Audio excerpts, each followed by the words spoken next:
first ever Casper help stream. I forgot to let people in my server know. No. Professional streamer, I promise. Pro.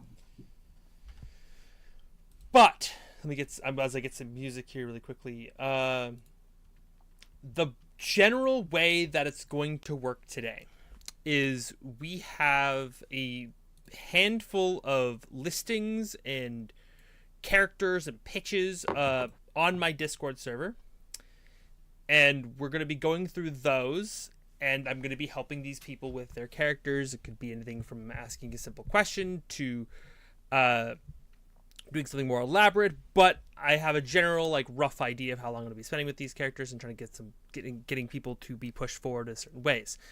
If you're watching this on the VOD or any form of short form content, if you want me to help out with your character, the best way to do that is either leave a comment of your character in the description or come to the Discord server and put it in there. I will be prioritizing Discord server people first because I know you're always here. Also, it keeps them from getting buried in the Twitch chat and within comments of YouTube videos too, because those will just get flooded with other things. But so if you want me to do your character, that's the way to do it. I think that's all like the important information I need to get out. Trying to think if there's anything else, and I'm realizing I need to go here. Ah! Holy shit, Zatara! Hi, I'm sorry, I'm paying attention to chat now. Hi, thank you so much. Goddamn. I think Katie told me how to pronounce it. It's Vice. Hi, Vice. Yes. Hi, Vice. Sataniel. Welcome. Aren't you proud of me, Vice? I remembered.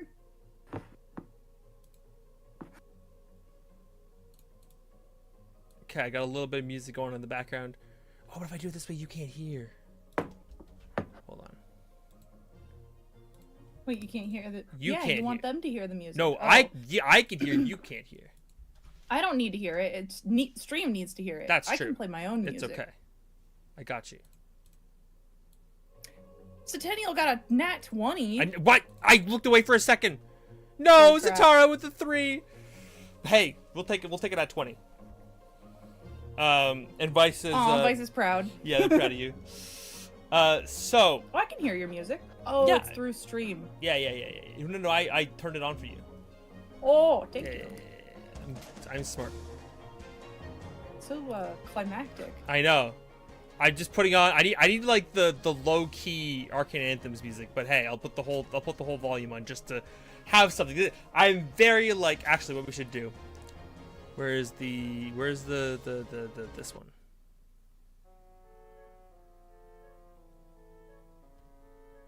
Is this one? Actually, here it is. Okay. Welcome to the very first D&D OC help stream.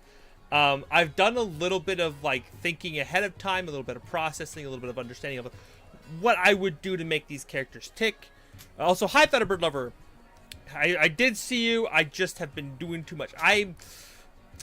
Sataniel, I'm so sorry. Today, I'm going to specifically today. I'm gonna give you back that those points because I'm gonna refund those points to you. But Now I'm just picturing Briar wearing Casper's hat. Casper's hat. Yep.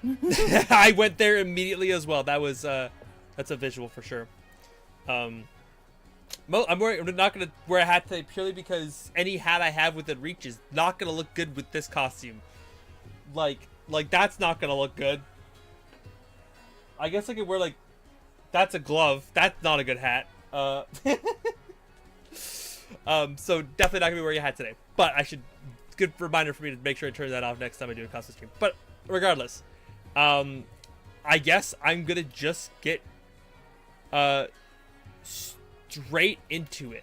And actually, I'm gonna start with Sataniel's character first. I guess before I get into this one, Sataniel, are you okay if I share your friend's art on stream, or is that okay for me to share their art, or is that not okay? Just because I know it's your friend's art. Because that art is cute as balls, and I would love to share it if I can.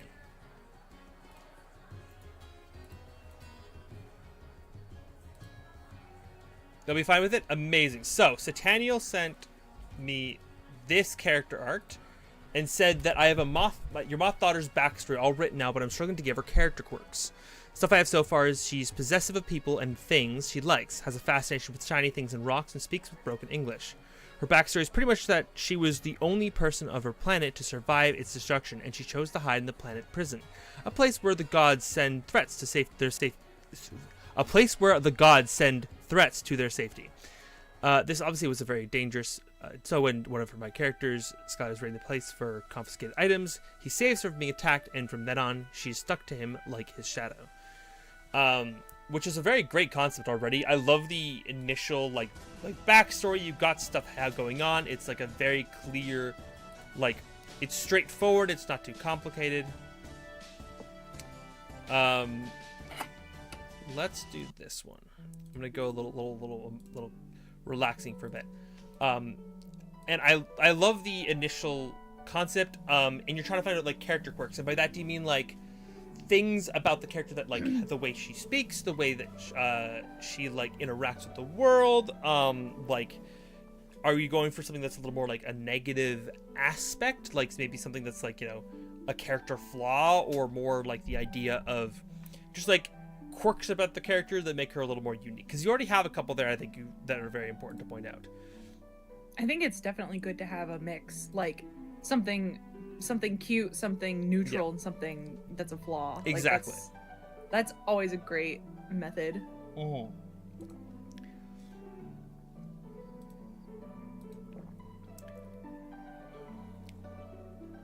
The way she interacts with the world and character flaws. You too biased to give her any flaws. Listen, I'm the same way.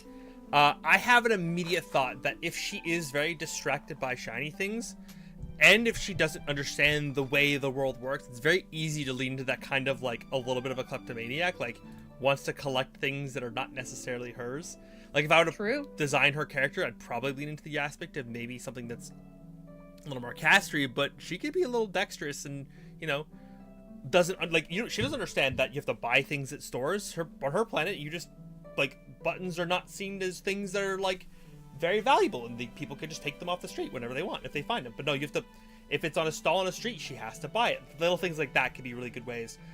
Both Kate and I have designed characters who are very fish out of water in their worlds that they're playing in, and so it's this very like, you can build off of that like kind of meat, and you can really find something interesting if, like, you know, if this person doesn't understand the rules of the world, then lean into that.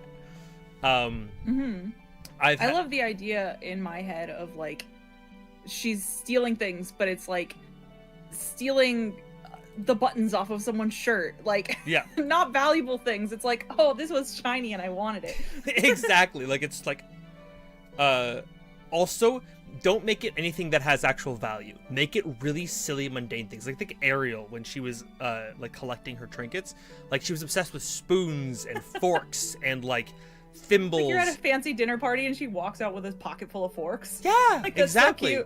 So it's a way to create an endearing quirk while also having it be a character flaw, because not every, like, you have to like the party will have to teach her you can't steal that, and it's like, but it's like kind of like the, but like, I like it. I like it, and it's the moth to the flame. And then when she has the information of going, okay, I'm not supposed to take things, make it about her asking for permission to have things. Because sometimes when you create a character flaw for a character, then when the party tries to introduce a new way of thinking, sometimes those characters kind of get stuck in their habit and they go against the party's wishes. So trying to think of also a way that that character can maintain that attitude, but while also learning from the party, is really good too. Like, oh, hey, I'm told I'm not allowed to take things. Can I have that spoon? What do you mean have? Yeah, here you go. It's like, cool, thank you. Puts it in the pocket. Like, No. Not to keep, just to use. Use a spoon. Like the kleptomania becomes just like walking up to people and being like, can I have this? Yes. Can I have this? Can I have this? Can I have this? Yeah. 100%. Like, leading into kleptomania is so free. I would also say, like, think of things like with the character, especially with this situation, like when Kate and I were designing characters like this as well. Actually, I can give a good example. Summer, her perspective of the world is very different from Briar's. Hi, dressing as Briar today. So when she was presented with the concept of like, oh, we have to like do something, she would look at it from a different angle from Briar, because Summer believed in some ways that there was no wrong in the world in a lot of ways. Like there was wrong in the world, but she was like very open and wholesome. She expected the best out of everyone. Exactly. Like, she didn't walk into a situation suspicious. She was like, everybody is nice and friendly until they're not. Yeah, exactly. It's this really great essence and energy of just like, okay, well, if someone says, hey, we need to do this, okay, let's do it. It's like you can kind of create a similar energy with this character where it's like, okay, we have a character who doesn't understand the way the world works, so she doesn't have a lot of these preconceptions of like, oh, you have, you know, a door that says bathroom, but there's a symbol on it that I don't understand what that symbol means. I'm just gonna walk in because I gotta pee. Like that, like silly stuff like that can also be a really way to look at it. Like think of it like a child. Like you have to teach a child all these important little details. Have fun with her when you get to play her or when you're writing her, and let her really just do those things, like the intrusive thoughts. Let the intrusive thoughts win with this character. Exactly. Yeah.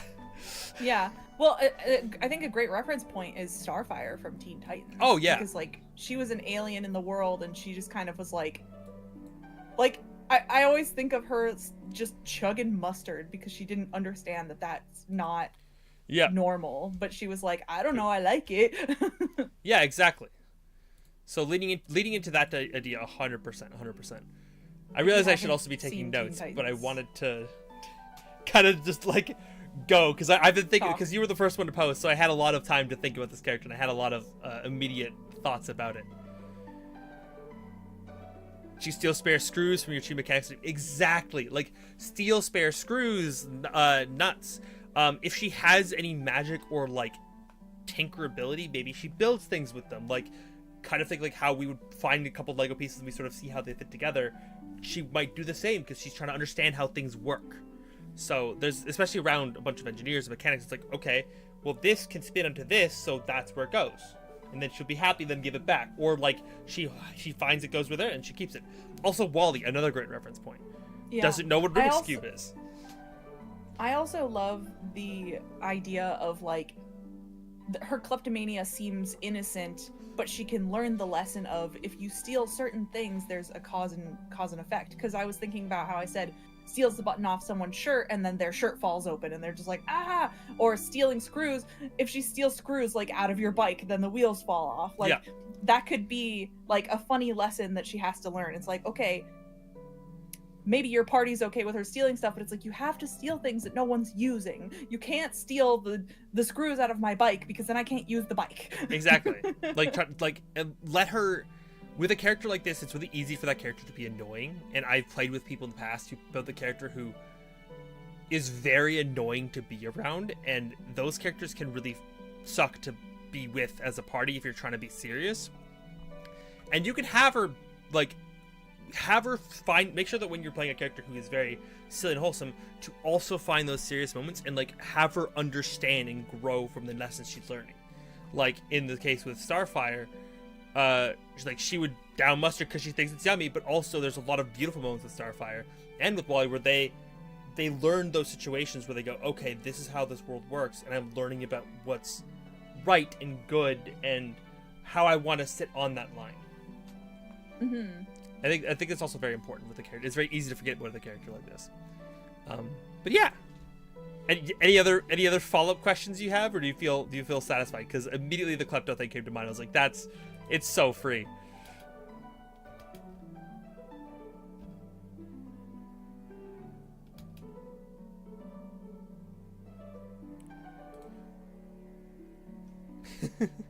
Satisfied hell, thank you. Cheers, man. Okay. Satisfied customer. Satisfied customer. The second person I'm going to go on. The second person I'm going to kind of work what with. A weird way to say it. I don't know, man. I'm not smart, but the character's smart, not me. which is actually a very fun topic we can talk about later. But we'll come to that if anyone has any questions about playing a character that's too smart for them. Is I actually want to start with Zatara's Triton character that she was working on. She showed me the picture a long time ago, and I kind of have a bit of a backstory with this one. But I saw the art, and I was like, okay, this character is like could go a bunch of different ways. And I was like, looked at it, and I'm like, you could go a few different ways. Like the obvious one for me is like you could go like undead, like zombie, or like I have to check my notes. What the heck is this race called? Reborn. You could go like a reborn and be like, yeah, I am clearly a reborn who you know, I was dead and now I'm alive again, which is like so straightforward and easy, but it's also been done a lot. And I looked at it and went, you know, you could do like a Triton for this. Like I saw like the character had like fangs, and I was like, that's a very fun angle to go with. And immediately turning them into a character, I think for me, when I find, and I've done this before, like I found art and I've got, oh, this character's so cool.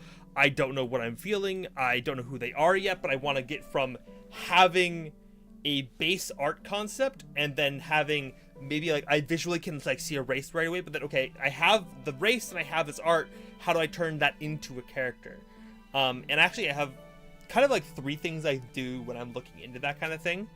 There are a billion resources out there you can use. But like for me, sometimes just like scrolling through classes, I'll like find a new subclass, find some homebrew content. I'm like, oh, this is really interesting. And so I have a bunch of homebrew to just like, or like just classes in general in a list that I haven't quite found something that fits just right exactly. And like sometimes it's just like a matter of like, oh, these 2 dots, these connect. But other times it could be a little more complicated. And I think in this situation, you could go several different angles, honestly. Initially looking at them, my brain, because of me, I'm a martial main. I was wearing my monk shirt for that video I filmed earlier today for the short. My brain first went to like maybe monk or rogue because of like the way that they have like very strappy clothes and this like hooded cloak and like goggles made me think like free running. But they have like this sort of wispy energy or like magic kind of around them. And then I was like, I know Zatara loves warlocks. You could go warlock against Zatara. But, and this is where it kind of comes out by sort of like my experience and my history with D&D, is sometimes it's about finding something specific with the character that can really stand out. A good example of this, Teehee, is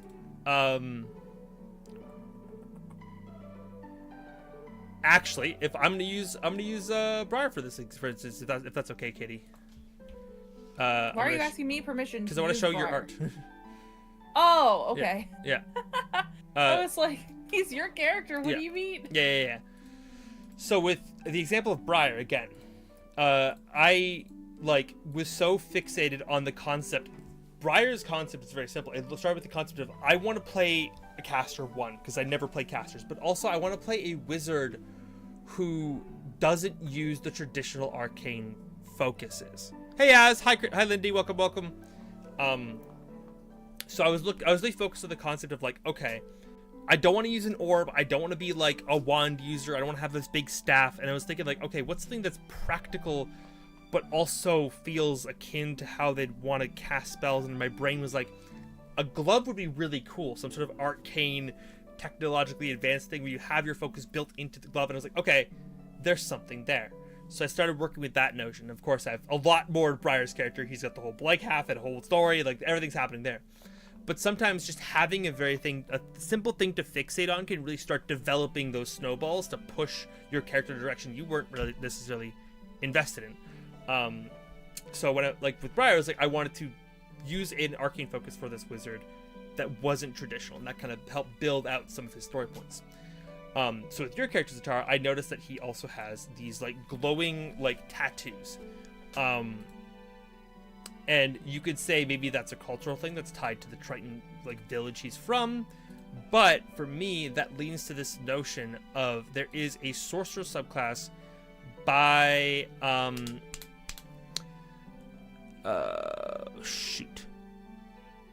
here it is. A sorcerer subclass in the Tal'Dorei campaign setting, Reborn, which is like Critical Role. It's their book. In fact, Gilmore from Gilmore's Glorious Goods is this type of sorcerer. It's a rune child sorcerer. So the idea of having the weave and flow of magic is like in their body. It's like kind of like in tattoos and like stuff like that. That's a really cool way you could lean into that. And it's a sorcerer which has the great means for a multi-class, but isn't necessarily like, you know, an obvious route for a character that has this kind of strappy outerwear. And so I was thinking, like, with those tattoos, you could lean into maybe something that's kind of a rune child sorcerer. And then having born with that kind of magic, is it tied to... Then you can start asking the questions like, okay, I'm born as a rune child sorcerer, so I have these tattoos that are glowing and give me power. Is that something that's innate to my village? Is that something innate to being a Triton? Or is it something I got from an otherworldly source or some sort of event? How does that start to interact with your character? And then those kind of questions can lead into other ideas, like, okay, well, for instance, if it's a rune child sorcerer, okay, if it's something from an event, was the event of their own demise? Like, did they go into a sea cave they weren't supposed to, and then discovered, oh no, there's this like ancient magic swirling vortex in there that I put my hand into, and then suddenly those markings appear in my body? Like, is it something like that, or is it like... And then you can start answering those questions, be like, okay, that could be an angle to go. You like it? Sure, run with it. If you don't like it, go, maybe there's something else I could think of. And don't be afraid to like to see where those characters can go and sort of see where they grow based on like those little things. But again, looking at their art, we talked about being a Triton, but I would definitely lean into maybe like something either sorcerer or warlock, because I know you love warlocks. And then I would lean into, just because they have magic, don't be afraid to give them a little bit of that martial spice. Sometimes I find, like, you know, especially on the internet, people often say like, oh, I'm a martial main, I'm a caster main. Both with Katie and me, we have a number of characters who tend to sort of sit in this realm of like somewhere between, and I think it's very fun, and you can definitely play with that energy quite successsuxually, where you have the idea of like, okay, just because I am a caster doesn't mean I don't have a background in some sort of martial mechanic. I would stick away based on their design from like heavier armor, so maybe no fighters, no paladins, no clerics, but I might lean into like you could do a sorcerer monk. It'd be a little stat stretchy. Like if you're really worried about min-maxing, then I probably wouldn't do sorcerer monk. But if you don't care about the stats, then I would definitely stretch those stats a little wide and maybe go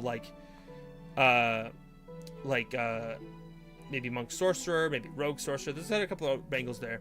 Or if you really like the idea of their powers coming from a deity like a warlock, you could lean into, let's say the example I gave before, with the idea of if they were reaching into some sort of sea cave thing and there was a swirling vortex, maybe that vortex is connected to some otherworldly being.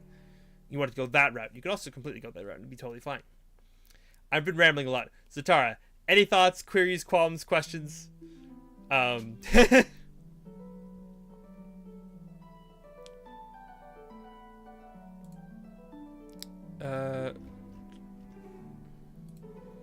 Also, Lindy, I don't know if you're on my Discord server, but if you could throw your character description in the Discord server under the Casper OC help channel, it'll be easier for me to find. How do you decide personality? I think that question is harder to answer and easier at the same time. Because personality for me, it can come from kind of two different sources. I mean, most D&D characters are always, I will always recommend, not necessarily recommend, but always encourage to take aspects of oneself when using a D&D character. Because no one knows you like you, and you have so many complexities to your own person that there's so much for you to pull upon when you're actually playing a character. Like, I've obviously talked about this on stream before, but the fact that I've done parkour. So when I play monks and rogues, I can really express all those minute details of how they move, how they transition, how they fight, and how they use their surrounding areas to be able to navigate around foes and obstacles in their way. And that's an aspect that I'm always pulling upon, because it's you know, it's easy, it's free for me to use. And in terms of personality, I think not being afraid to focus on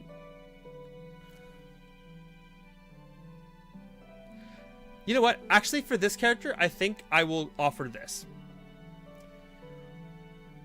Whenever you're playing a D&D character, obviously pulling upon yourself is so important, but when you're looking into building a personality for them, don't be afraid to look at their own experiences and how does that impact them. Because a character who is built on the idea of, oh, I want to be, you know, if a character who's like, okay, I want to be sassy. Okay, why are they sassy?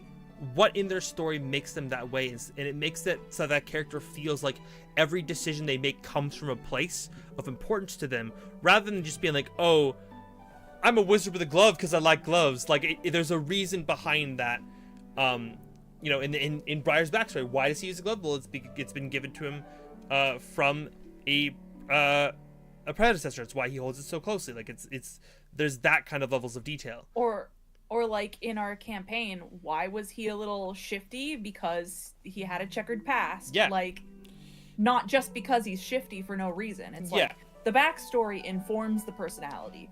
In a lot of ways, yeah. So with the example we gave, if you have the aspect of like, okay, this person was going and swimming in CKs he wasn't supposed to. Maybe he was a little Simba-like in the aspect of maybe he is a little risk taker. Maybe he liked to go against the curve. Maybe if he's like, if you want to lean into the fact that maybe if he was like a Simba type, then maybe if he is royalty, maybe he's like kind of a black sheep in the family, like he doesn't follow the rules. Or going on that same train of thought, maybe there's trouble at home. Exactly. So it's like, if you're running off and getting lost in some place you're not supposed to be, maybe it's because home sucks and you need to get away from it. And that will form your character's personality as well, like their struggles. Yeah. And then you can kind of inform those ideas, like, okay, if there is troubles at home, maybe there's a sense of feeling like life's unfair. Maybe they might be a little angry, lash out at people sometimes because that isn't something that they feel like they've been cheated at life. So, different ways to think of how you can adjust so that your character can, like, they can really shift and mold around the situation. And also, at the end of the day, you know, you, the player, could be feeling a certain way one day that you don't necessarily anticipate. Like, maybe there's trouble in your own home, and that informs the character to make them feel stronger. Or, and this has happened to me before, I've been extremely tired, and sometimes when I'm tired, I get pissy, and then sometimes my character comes across a little angrier than they're supposed to. But, like, and it happens. Like, you, and kind of rolling with those feelings and knowing that just because you're feeling them, maybe your character's feeling something too. And then also being responsive to, I'm feeling a certain way, I don't know what that feeling is, but then I know it's coming from this character. What are they feeling and why are they upset? Okay, how do we adjust that? And how do we communicate that in a way that is, like, not harmful to your table, but also impactful? Hopefully that helped. Any thoughts, feelings, final questions, Zatara? I know there was like a little long-winded when it comes to the personality. Okay, cool. Actually, I want to jump down to Vice's character next, because I love them so much. This design is so cool.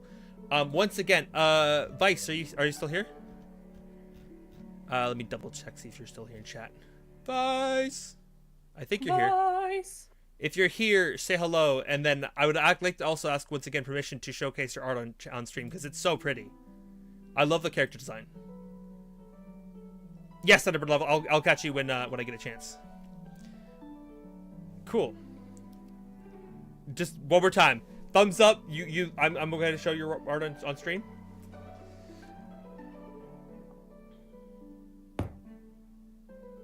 Yeah, I guess the could be I'm here, yeah. Or show the art. I was like, wait a second, I gotta double check. Get consent. You show? Okay, cool. Cool. I'm gonna show the headshot first because this is what I was looking at initially. So this is Savor. In the description I was given was this is their agender OC. They're a gargoyle thought during a war at a time where gargoyles were considered as a possession. similar to a pet or to how slaves were treated in the past. During the war, Savor lost a big portion of the right part of their face here. In a more modern time, they live in East France and is friend with another of your OC's Coral. What kind of job Savor has had, still has, nor do I have very concrete personnel yet. You don't know what past they had outside of what they've already said. And so my immediate thing when I was thinking about this character, because there's obviously like a lot of different things incorporated there. Like you have, like, first of all, I guess, let me ask this question first. Things to consider. If they are a gargoyle, were they always a sentient gargoyle who could move and speak, or were they just a gargoyle that was born this way? Like, were they able to always walk and talk, or were they a gargoyle that used to sit on a building and then became sentient due to some sort of magic? That was my first question, because that's immediately going to inform so many different ways you can go about with the character. In terms of like employment and interests, you were talking about how they don't know much about their past otherwise. I was also wondering, you said they're part of this war in the past. Were they joining the war by choice or by necessity? Because I think that's two very different energies when you're joining a situation. That's true. Because, like, do you believe in the cause that you're fighting for, or was it like a draft?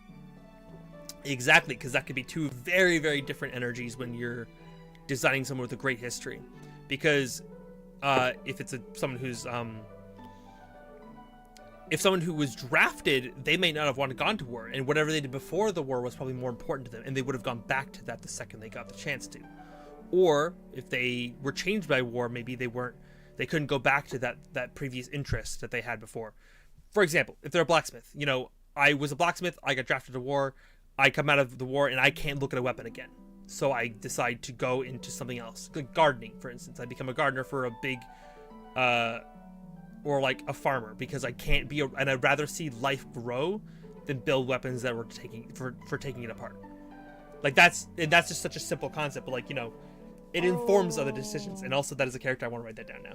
The thing you just said though was so cute in my mind, because like you become a gardener, and I just pictured, because like this character is created or is made out of stone, like I pictured that after the war they're like covered in moss and there's like a few little flowers growing out of the cracks. Like that would be so cute. Oh yeah. Like having like the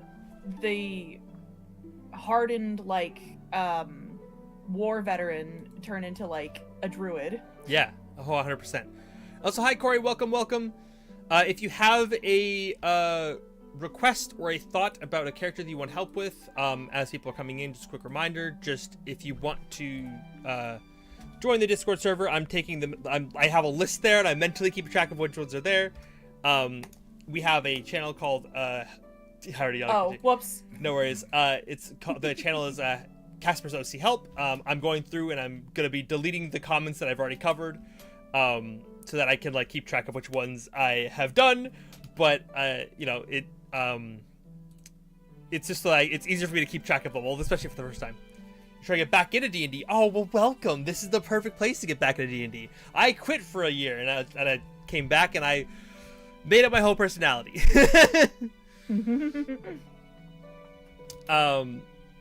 It's an opportunity to escape their maker. See, that already informs so much. They could be grateful to the fact that the war happened. Thank you for the follow, Corey. Welcome. Also, I changed what it says when you hit follow now. You join a party. I'm so proud of that. Hey. You haven't played in years, you know how to find a group. Honestly, Val, there's a lot of good resources out there. I've seen Reddit posts of people who want to find groups. I know people in the past have tried to organize a group on my server. Heck, if it happens one day, I'll be so proud. DMs are hard to come by at times. Imagine if just all of a sudden you saw people start meeting in one of the voice channels for D&D every week. That would be so cute. It'd be so cool. There's channels exist for it. Do it. Someone do it. Thank you, Vice, for the follow. I really appreciate it. But yeah, so if this character is trying to escape their home life and then went to war, I think that can inform a lot of choices already as well. Just reminding myself. Yeah, especially because it's their maker. So like, maybe the maker created this character with something in mind. Like, oh, you're gonna be a warrior, you're gonna be violent, you're gonna hurt people, and then it's like the character's like, no, fuck you, I'm not doing that. Yeah. Also think if they were a maker and they were born in a way to be sentient by this maker, exactly as Katie said, why were they built? What is their think of what their purpose was initially. Because I think, you know, Katie, actually, I played this character with Katie before. I played a character who had a, for lack of a better term, the father from Full Metal Alchemist Brotherhood, you know the one, Shao Tucker, that's his name. I had a character whose father was basically Shao Tucker, and put my character, kind of built the situation for my character to exist in this space. And, oop, I'm blurry. It created this sense of immediate, okay, I'm a character who is forced to act and exist in a certain way, but maybe they don't necessarily feel that way. Zatara's like, what? What? Lore drop?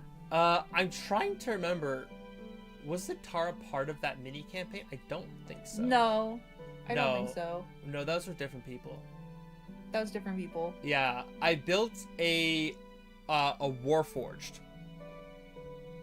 And that Warforged was built using people parts, or yeah, I'll say people parts too. Like it was not just, it was like building like a cyborg more than just a straight Warforged, and so having that informed for the character, it's like, okay, they are restricted in a lot of ways, but they're also still alive because of the situation they're in. So there can be a complicated situation for your character, Vice, where like this character is grateful to their creator for being created, but like with many people who don't feel safe or happy with their families at home, will take the excuse to leave, and then now that they're away from home, and depending where you are in the story, they could finally starting to be trying to find what they like, what they love, their interests, now that they're free from the restrictions of being around their creator. Like, who am I without my maker? Exactly. And like, you know, with the war, like if they were not designed for war, maybe that's why they got injured. Or if they were designed for war, then you could also inform other things. Like if they were designed for like battle or for strength, maybe the injury is something that they are like maybe they're proud of it, maybe they're ashamed of it. Like there's different ways you can lead into that. Also, I think it's important to know if this is an injury that can be healed, who can heal it, and if only their maker can heal it, why? Like, and they're choosing not to go back to the maker, answering the questions as to why. I love when I first got Katie into D&D, I would always be like, okay, this is your character, and I go, why is this the case? Why do they feel this way? What is the reason for this? I would like try to get her to think a little bit deeper about like the surface level, and sort of like delve a little bit deeper into that idea. Also, very quick piece of advice as well. When you're describing your character, never introduce them with the idea of like, hi, I'm playing a human fighter named Darius, and I use a sword and a shield, and I'm wearing medium armor. Don't go that route. When you're describing your character, think of the way that a person would perceive them for the first time. Actually, I'll use Vice's description as an example here because I think it's brilliant. They're a gargoyle who were once considered possessions a long time ago. But they seem to have a large portion of the right part of their face destroyed, potentially due to a battle scar of some kind. And you wonder, and immediately people can learn like insight checks as to, was this like due to the war that was fought a few years ago? Was it due to a conflict with their maker? Like there's so many different ways that can kind of like make people think about those questions without having to actually like give them anything. Like, okay, this character can have so many layers to them without having to fully like tell people all the details right away. I've got a little rambly again. Vice, how you doing? I've given a lot of thoughts, a lot of notes. Any follow-ups? I know I got a little distracted there. Little rambly, little lecture-y. Cheers.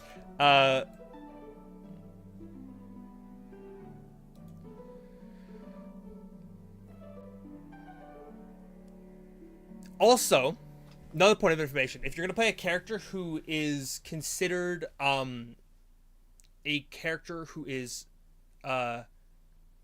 once, like, if you're playing a Warforged or a Gargoyle or something that isn't necessarily always perceived as sentient or mortal, consider one that they probably aren't entirely mortal, because a Gargoyle, for instance, would live a lot longer than just a human being. So how old is this person? How many ages have gone by since their creation? Is their creator even still alive? You could play that angle. There's a lot of routes you can go with that as well. I've definitely done that with some of my older characters. Like, I have characters who've lived through multiple ages because I want them to have experienced the way the like all the world has had to offer. But also 60-80. Okay. So they're a little older. So then if they've have that aspect, that wisdom, that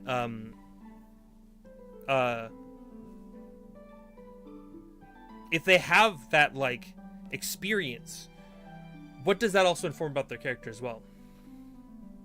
He's old, but, like, normal. Okay. So I have characters who are, like, hundreds to thousands of years old because, like, it makes sense for the character. I want them to be ancient beings, not necessarily, I'm some old man who just walked off the top shelf and I'm ready to go adventuring.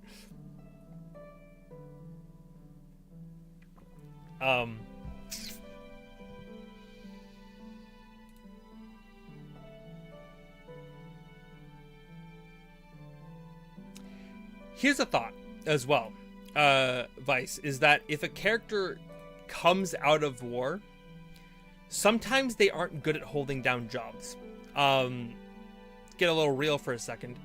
PTSD is very, very much a real thing. Not every character who comes out of war is okay with what they saw.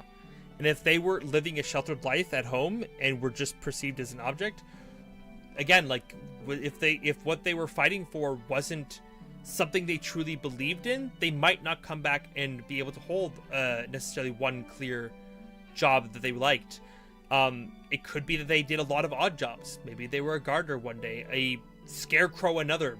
Like, maybe they opted for the idea of, filling out whatever people needed, and maybe that informs other aspects of the characters. Like, maybe they have a lot of different jobs that they did. Actually, in our Pathfinder, because we had the concept of you could have a career, a character job before you came into our world. That was a separate proficiency you could have, separate from, like, insight or perception.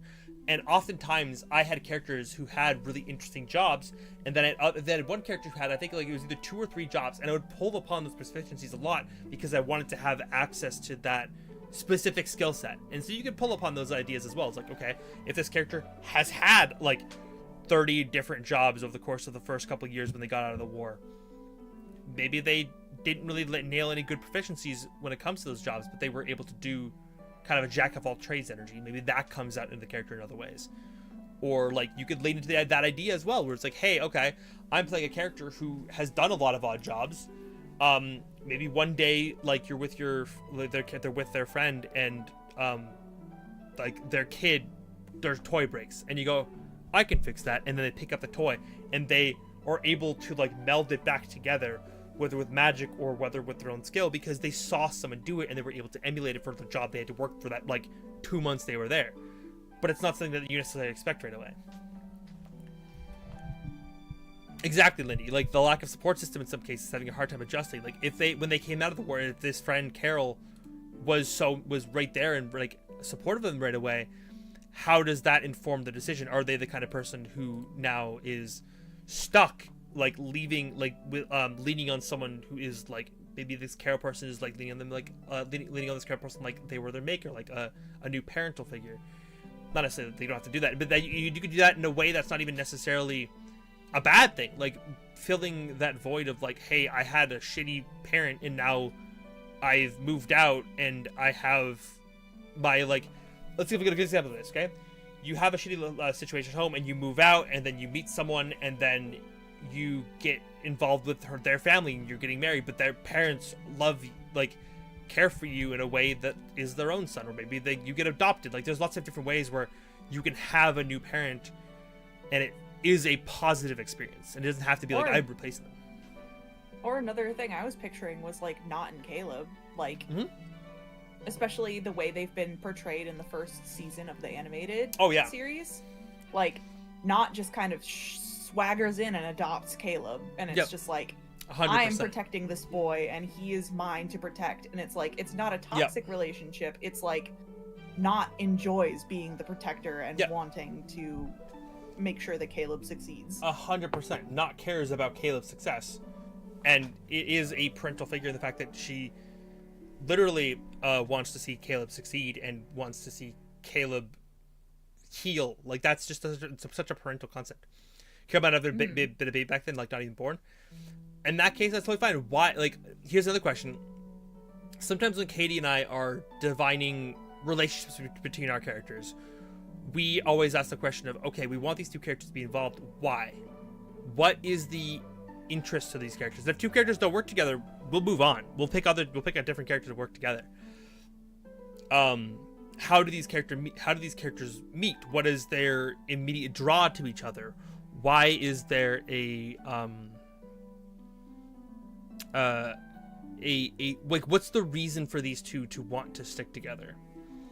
And you know, you could tie to say maybe Savor is very good at helping Carol in France with some specific job.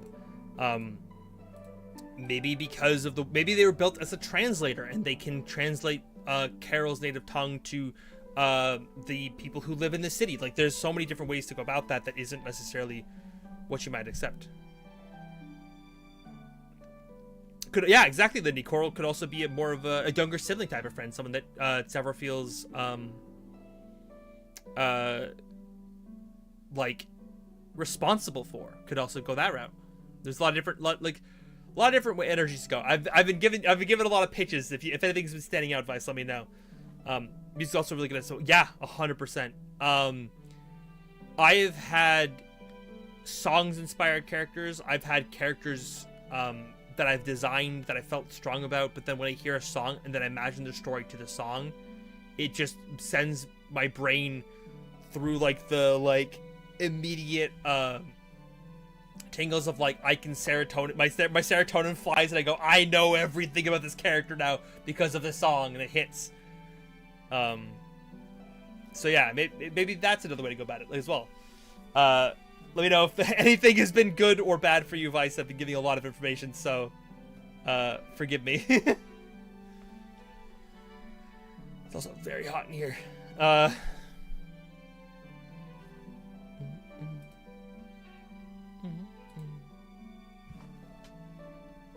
Some scammer keeps sending me emails about my Costco membership, and I'm like, I don't have a Costco membership. Leave me alone.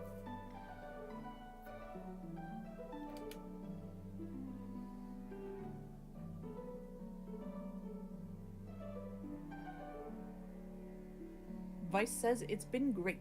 Been great. Happy to help. Do you have any other like questions or like follow-up thoughts that you want to like kind of got a lot of new ideas? Thanks. Nailing it. I'm doing so good. I'm so proud of myself. I was so worried to be like, I'm gonna sit here and vent and like pitch character concepts for like 2 hours and everyone's gonna go, man, that sucked. We're gonna need, if you keep doing this series, we're gonna need like some sort of emote for like happy customer or like so people can just spam it. Yep. Also, especially with older characters, actually I'll sort of leave you with this final thought. With characters who are older and with characters who are younger, sometimes for me, it helps for me to see where the character might be going, or if they've experienced a lot of life, where they've been. knowing not just the moment before you come into the party, like walking into the tavern for the first time, but also knowing like knowing what their experiences were like and what informed those decisions can be very helpful to getting a character to feel, again, like those decisions all come from a place of importance. And if you have a character who's like, real simple example, if you have a character who's on a redemption arc, think about those choices of like, okay, they're clearly not a redeemed character when the campaign starts, or if they've started that journey, where are they at in that journey? What steps do they still need to do to feel like they're actually on a good redemption arc? Because it's so hard to write one of those, even if you're controlling everything. In a situation like the D&D campaign, how do those choices that you have to make, keep an eye out for them? How are they inform where you're going to be going with that character without necessarily, plotting out and exactly writing out what's going to happen? Like you could really, go with the example of the redemption character. If the DM gives you the option, if you're looking for a situation where your character can do something good for the sake of being good, and you're thinking of some big epic moment, we're like, yes, I'm going to be a hero in this moment, it's going to be great. But then the DM gives you the option of, this girl scraped her knee on the side of the road, and your character is walking with the party away, and you go, hold on a second, I'm going to stop, turn, and I'm going to go heal that girl. And it's such a simple idea, but maybe that's the trigger when your character goes, wait, this person's in pain and I'm walking away and I don't want to do that anymore. And that's such a simple decision can inform the next stage of the redemption arc without having to be some great grandiose moment. It could be just those little moments that can be really good, especially when a DM like gives you a lot of, like, when you enter a space, they give you, say, a description of the walls of the world of what you're looking at. Let your players be able to latch onto those individual ideas of like, oh, if these kids are playing hopscotch, okay, who's winning? Does it matter? No, but maybe some player really wants to see who's winning. Maybe they try to get the nearby adults to take bets on who's going to win hopscotch. Like, it could be such a silly concept, but you can really see where those kinds of energies can go. Again, I'm rambling. I'm sorry. So much in my brain. The stream is just Ramble Simulator. Don't worry about it. It's Ramble Simulator, giving good ideas and working with because this is how I create characters sometimes. Like, sometimes I'll just sit here, and Katie knows, like, we could be watching a show and I'll be like in the tank for like 2 hours, and I'm like, I have this idea for a character, I know what I want, I don't know how to emulate it. And sometimes it's as simple as just mechanics for me. Like, I've had a character who I played a long time ago that I wanted to emulate again.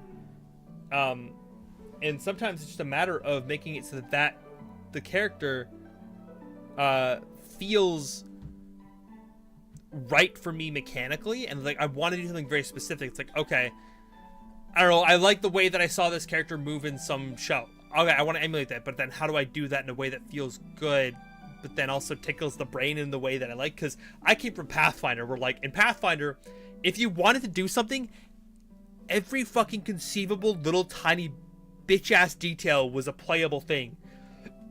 But it was so complicated that it was hard to do. In D&D 5e, on the other hand, it's the energy of everything is doable, but you got to be creative with the way you do it sometimes. And I'm not very good at doing creativity with spells. Katie's so good at doing creativity with spells, which is why she's here. I like spells. Yeah.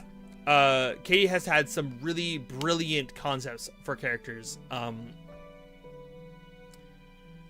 that like cast spells in very unique and interesting ways. I was proud of Briar's glove. Like, that was my big moment.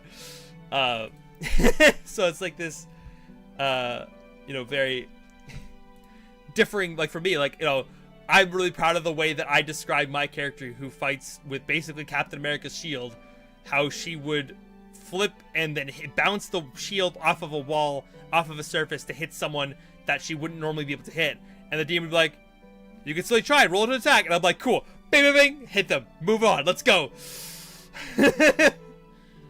Listen, I am a sucker for a good design. I think next, let's actually... So, I did see that you... Big Man Azron, you'd like help flaving a bipedal Tarask into Vilgax, or your sorcerer who requires receipts to use magic. You can summon item from receipts, but my clothes is just receipts. I need to spell item in, etc. Okay. Let's start with the sorcerer. I like the sorcerer concept. I think it'll be a little bit easier to work off of. So you have a sorcerer who uses receipts to use magic. Is this like paper receipts? Like yeah, are we talking shopping? like paper grocery receipts? If so, are they receipts like for like spells that they had to purchase, and it's like they can't use the spell components, but they have to use these receipts? Do these receipts have any magical power behind them, or is it the fact that they have the words on them that they can then use to emulate that concept? Like there's a lot of ways to go about that. But if you also want your clothes to be these receipts, is it like is the paper like frail or not very flexible, or is it like the idea of like very is it like a mystical like reflexive kind of paper? Because if you think about it, I'm going to use Zatar's letter for our D&D campaign as an example. Like this paper here, it won't wrap around an arm very well. So what is the limitation of that kind of clothing? If it is all receipts and they're pulling it off, okay. If I have a receipt that's is it like attached to my skin, or is it like rolled around the arm? If it's rolled around the arm, sometimes paper might not necessarily roll as well. But if it does roll around the arm, do they have to rip it up? And is it like the idea of like they have to like burn it to trigger the spell? Like, if that does that mean that they, as they go on in battle, are they burning different aspects of their clothes? So they start like having to go full anime in it? Like, is that the vibe? Like, there's a bunch of different ways you can go with that. Also, I realized I started talking. Are you still here? I assume this is you, Thunderbird Lover. Are you still here?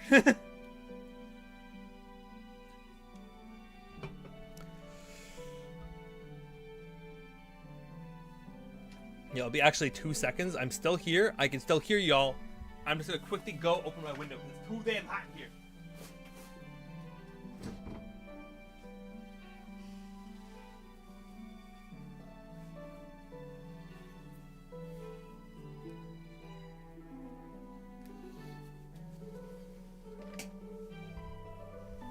Actually, I might even take the jacket off just because it's a little toasty in here.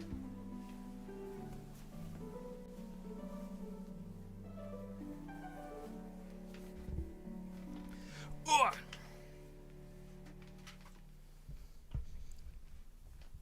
Boo! I'm back. We'll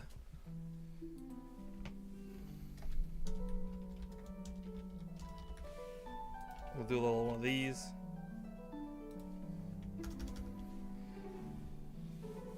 Can you post your generic character creation questions in your help board? Yes, for sure. Like, if you're asking, like, hey, what does the Triton do? And, like, I can explain it. Yeah, that's 100% also why I'm here. I'm here, like, as what I said, like, it could be down to, like, something simple as, like, mechanics of, hey, I have a character who wants to use a shield as a weapon.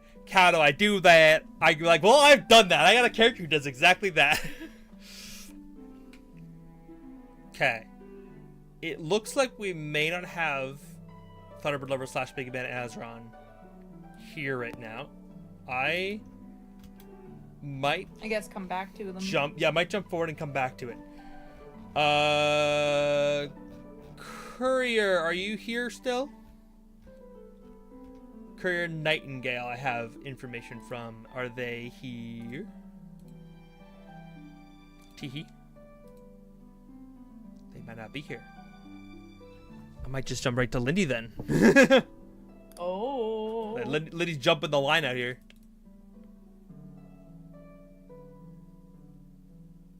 Yeah, fuck it. Let's just go right to Lindy. I don't see no one else.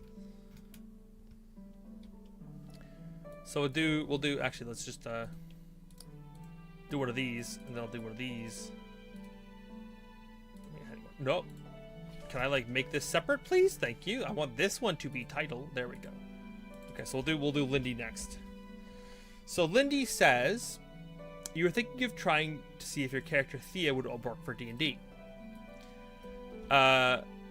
She is a summoner of sorts with portals. She can open that summons beings only from things she reads, like Dr. Jekyll, for a brief time before she gets corrupted, influenced by their energy, exhibiting behaviors of an 1800s woman in which she has to cancel her summon. I mean, that immediately, and this is something we haven't talked too much about, but I love building characters who have limitations or drawbacks. I actually talked about this a couple times, where like a character like Briar, you know, he has a 20 intelligence, and man, does that show. He's super smart, smarter than I am ever going to be. He's not the smartest character I've ever played, but he's definitely up there in terms of like intelligence. But he also sits on that six strength. And I love that energy of like when you're building a character to like, you know, yes, their strengths are really important. You want to play up those strengths to showcase how powerful they are, but don't be afraid to play to those weaknesses as well. I think Katie is actually a great person when it comes to playing weaknesses of characters. In one of the can I talk a bit about oh bloody hell, what was her name? Willow, Faith, Summer. Azalea. Oh, Azalea is my favorite character I've ever played. Yes, that's why I want to talk about her. So, yeah, do it. Azalea was a character who was, I believe, was a wizard. Yeah, she was a wizard. Inspired by what's his face Inumaki from Jujutsu Kaisen. Yeah, Inumaki from Jujutsu Kaisen. And so she was an enchantment wizard who her downside was her magic was through spoken mouth. And like it was essentially her wizardry was a curse. Yes. And it was similar to how Inumaki can't talk or use regular words. Otherwise he, you know, casts his magic powers. Exactly. So she couldn't speak, or well, she could speak in limited speech because I didn't want to just be mute the whole time. So anything that sounded like a command, like action verbs essentially, those were her spells. So she had to speak around them. Yeah, and that was a really fun way to play about that kind of a downside. In this situation, having a character who summons portals, you can have... I would genuinely talk to a DM in this situation, be like, hey, I want to play a summoner who summons heroes from fables and like magics from books that they read. So you could justify that, like, even the simplest of spells, like Firebolt, or hell, let's think of something super simple. Cure Wounds. Actually, I'll use Cure Wounds because it's a great example. Or, yeah, we'll use Cure Wounds as an example.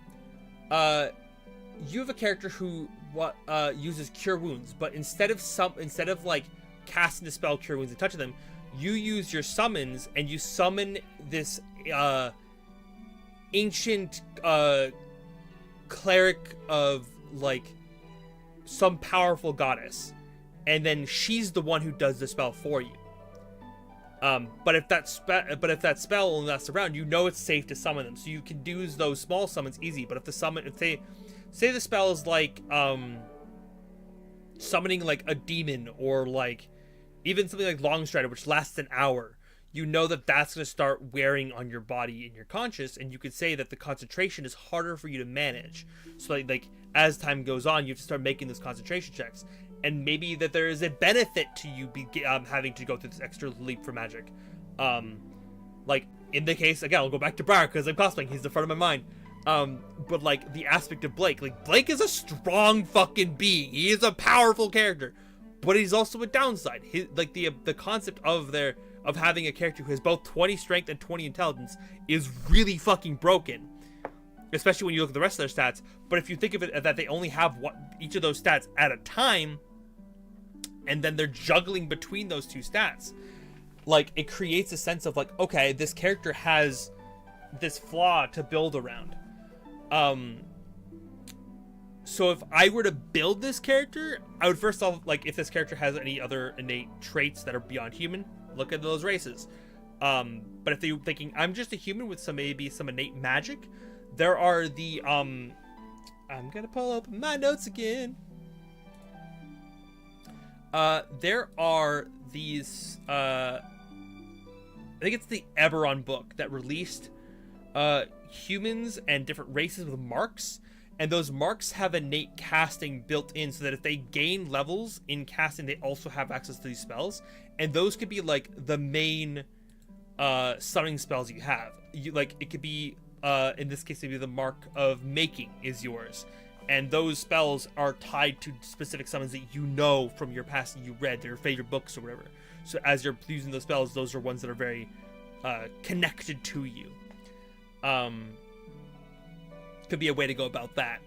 And in terms of actual like class mechanics, I would probably say definitely go into something sorcerer, maybe transmutation, so that you get the benefits of like having extra stronger summons. I would also so this is something that I have been looking for a while as well. Like, I love summoning as a concept, but it doesn't emulate as well as it does. Summoning in Pathfinder is fucking so goddamn strong, chat. You don't understand. Summoning was so fun to play. I didn't get to play it, but man, watching my friend play, I was like, God, it looks so good. Anyways, but like Katie plays a couple summoners, and they are all pretty big casters. I would say like they're druids, they're clerics. Clerics are also great for summoning because they get a lot of benefits for something. Like, think of like if you're actually I have characters like this as well. I've done a lot of this with my own characters, but if you have a spiritual weapon, maybe instead of summoning just the weapon, your character summons a knight holding that weapon, and they swing and fight with the axe. It still mechanically does everything the same as you'd expect for a regular D&D campaign, but you get to flavor it that way, and that flavor is dope as fuck. So there's a lot of ways you can play with that as well. Like clerics, wizards, I think are great options for that. Based on the fact that your character is very well read, I might not go druid, because you might be like, I like having. I did. Yeah, you did. That's true. Willow is very smart, very well read. I forgot about that.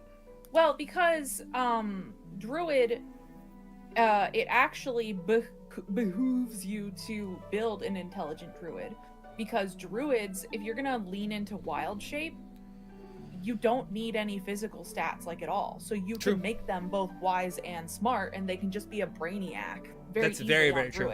That's how I built Willow. Yep. And she wasn't even a wild shape bot. Yeah, like she didn't wild shape. Minus. She we played her using the Flame Blade spell. Yep. So it's like Flame Blade uses your wisdom stat for attack and damage. And then also same thing with the spell Shillelagh. Yep. It uses your wisdom for attack and damage. So if you're gonna bonk stuff with a stick or with a sword, you can use those to your advantage. So you don't need strength, you don't need dex. Yeah. You don't really need con. You probably should have some con, but like, yeah, you can build a just int whiz druid very easily. That's very, very true. I didn't even think of that, because I forgot that they have a lot of ways to ignore other stat requirements. You just need wisdom. That's the only thing you need. Even for like armor, like bark skin exists, and that just that just ignores your dexterity. You just have a flat AC of 16, which is nothing to scoff at. Or if you're in a desperate situation, you just wild shape into a thick creature that has a lot of health, and then that's your armor. Yeah. So Druid does have a few good options too, and Druid also has a lot of the really good summoning spells, if I recall correctly. Yeah, they have, like, you can summon animals, you can summon fae, you can summon celestials, demons, like all sorts of shit. And I'll also be so real. I'm a person who likes breaking the rules in D&D a lot more than I like keeping them when it comes to character creation. So in the situation of, especially with this kind of character, I would say, hey, I want to take a huge hit to how I play this character mechanically. Can I get a benefit from it? And I would probably just ask, can I get anything that says summon as a spell? Can I get access to all those spells as I level up into them? But I still have the penalty of I have to cancel my summon, because I'll start being corrupted / influenced by the energy of my summon. And let that be your justification of, hey, I'm taking a hit here for story because I think it's fun to play mechanically, but can I get the benefit of having access to, say, the Warlock or the Ranger or the Summoner spells that I don't have access to on Druid, or vice versa? Because in 100%, that's what I would do. I have a character who I want to play as a wizard, but I was straight up going to be like, hey, DM, I do not care to play a wizard. They are a wizard by trade, but I would like to have access to a number of ranger spells because of their mechanics and their story. That's how I'm going to justify that character, because they are a ranger by trade, but mechanically are a wizard. So I just want to have access to some of those specific ranger spells to help give a little bit more flavor to how they fight and how they exist in the world. Because there's not enough levels to make that character work otherwise. Hopefully that helped. She's human, tends to have a bit of a greedy-ish side. Also, just because you have a character who is a kleptomaniac or like greedy doesn't mean they have to be a rogue. I think it's so fun to play a character who's opposite to that notion. One of my favorite characters I've ever made, and Katie knows this one, was Yoli, my monk, who you think monk, you think like fucking like Shaolin monk. I have been raised on a mountaintop, what she was, but man, is she a character with probably the most vices out of every other character I've ever created. And I love that for my monk. Like, just be like, you think, character who likes to drink, barbarian, character who's like super stoic, maybe paladin. Nah, play that shit up on the other one. Like, I love on the other character. Like, I love having a monk who was like, loved drinking and had all these vices because she left her fucking monastery. That was the word I was looking for. She left her monastery, so she fell into all those vices. And you can have a monk who plays like a monk, like for most of her levels, but she still has all those vices, and I wasn't gonna get rid of them. Those vices made her who she was, and I love them. Wade Vigilante is one of those small stand fortune tellers who is super skinny, malnourished, and who picked pockets for survival. She would go to public libraries and think of how cool stories villains were, how they shaped her magic forms. I was thinking it'd be fun to play her as a wizard or sorcerer. Yeah, I would definitely lean into the idea. I would say, because she isn't super learned, maybe run sorcerer then. I would maybe run sorcerer. And I would do a little bit of research into seeing if there is a summer sorcerer subclass that feels good for you. If not, the base concept of sorcerer, there's a lot of good sorcerer subclasses out there. You don't need to do a lot of research for a good sorcerer subclass. I would maybe give the pitch of, what's this one?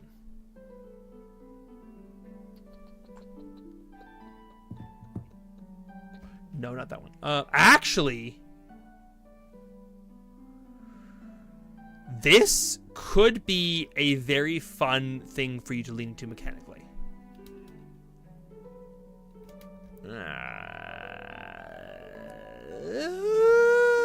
No, I'm not gonna say no. That doesn't work the way I think it does.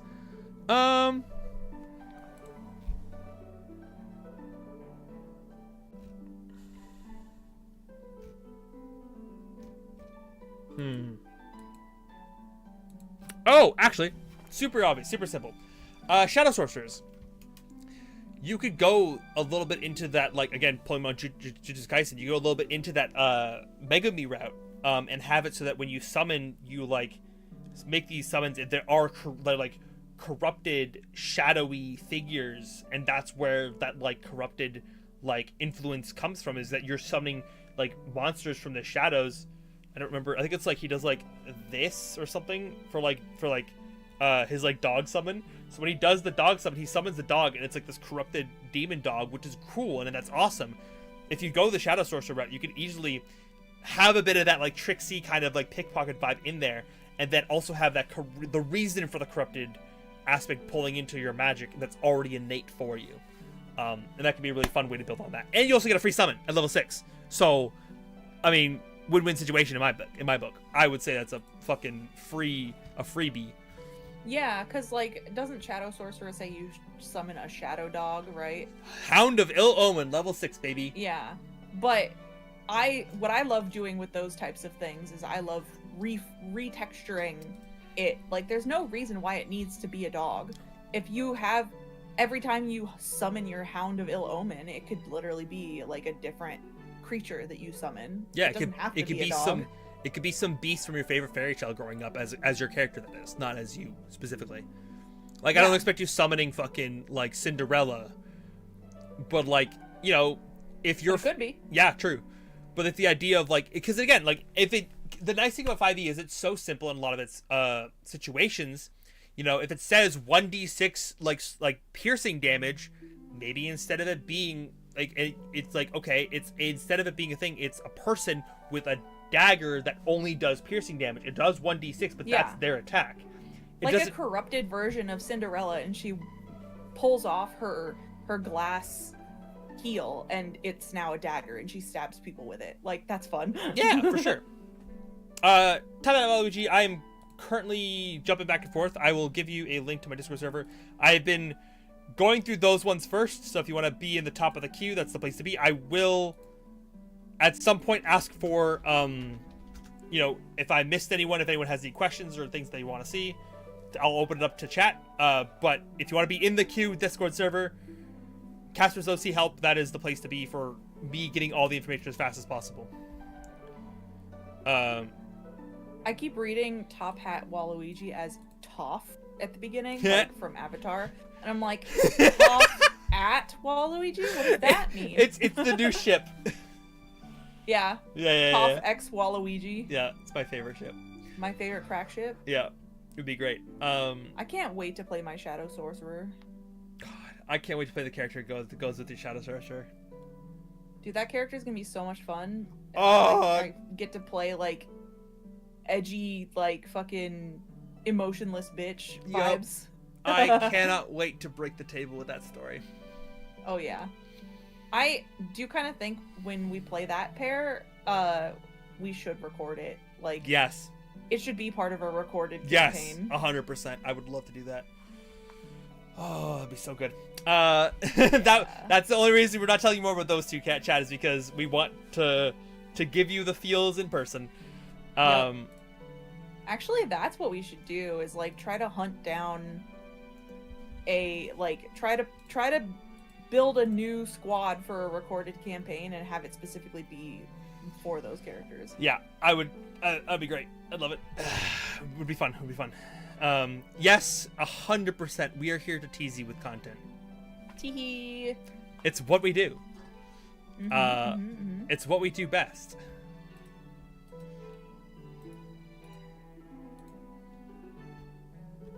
My short got bodied on YouTube today. I'm still mad about that. No. It literally flew normally, up 1,000 views and then just stopped.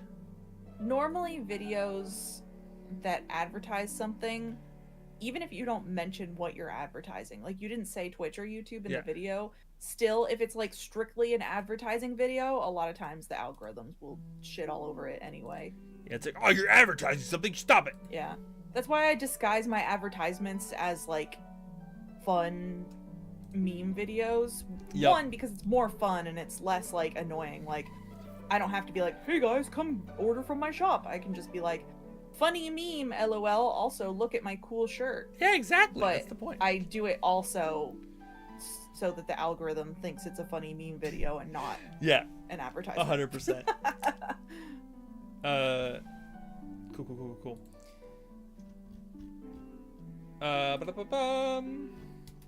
Okay, I see you're setting your post up there. Top out Waluigi. I'll wait for that one. In the meantime,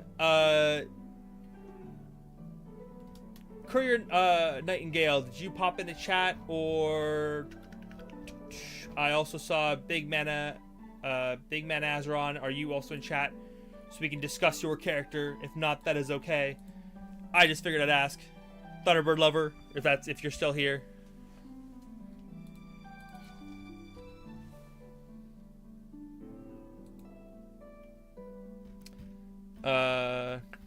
Sounds like you have another happy customer. Another happy customer. Nailed it. I'm gonna no offense to anyone who am deleting your messages.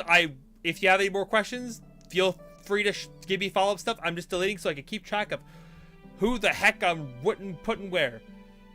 Yeah, that's about it. I'm just gonna be going through and cleaning up a little bit so I could find the messages I haven't done yet a little easier. Aw, thank you, Az.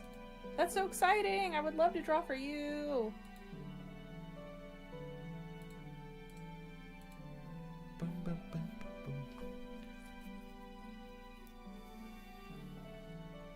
Exactly. Exactly. And I like Kate and I are also huge fans of giving the DM stuff to like help to reveal both to us and to like we want to give the DMs a lot to like play with so that they can have things to use in the campaign for us as well. I'm also partial though myself, Katie knows this, is I will write a long backstory for certain characters and then make sure that those characters are I'll give the DM a lot to work with my characters. Yeah.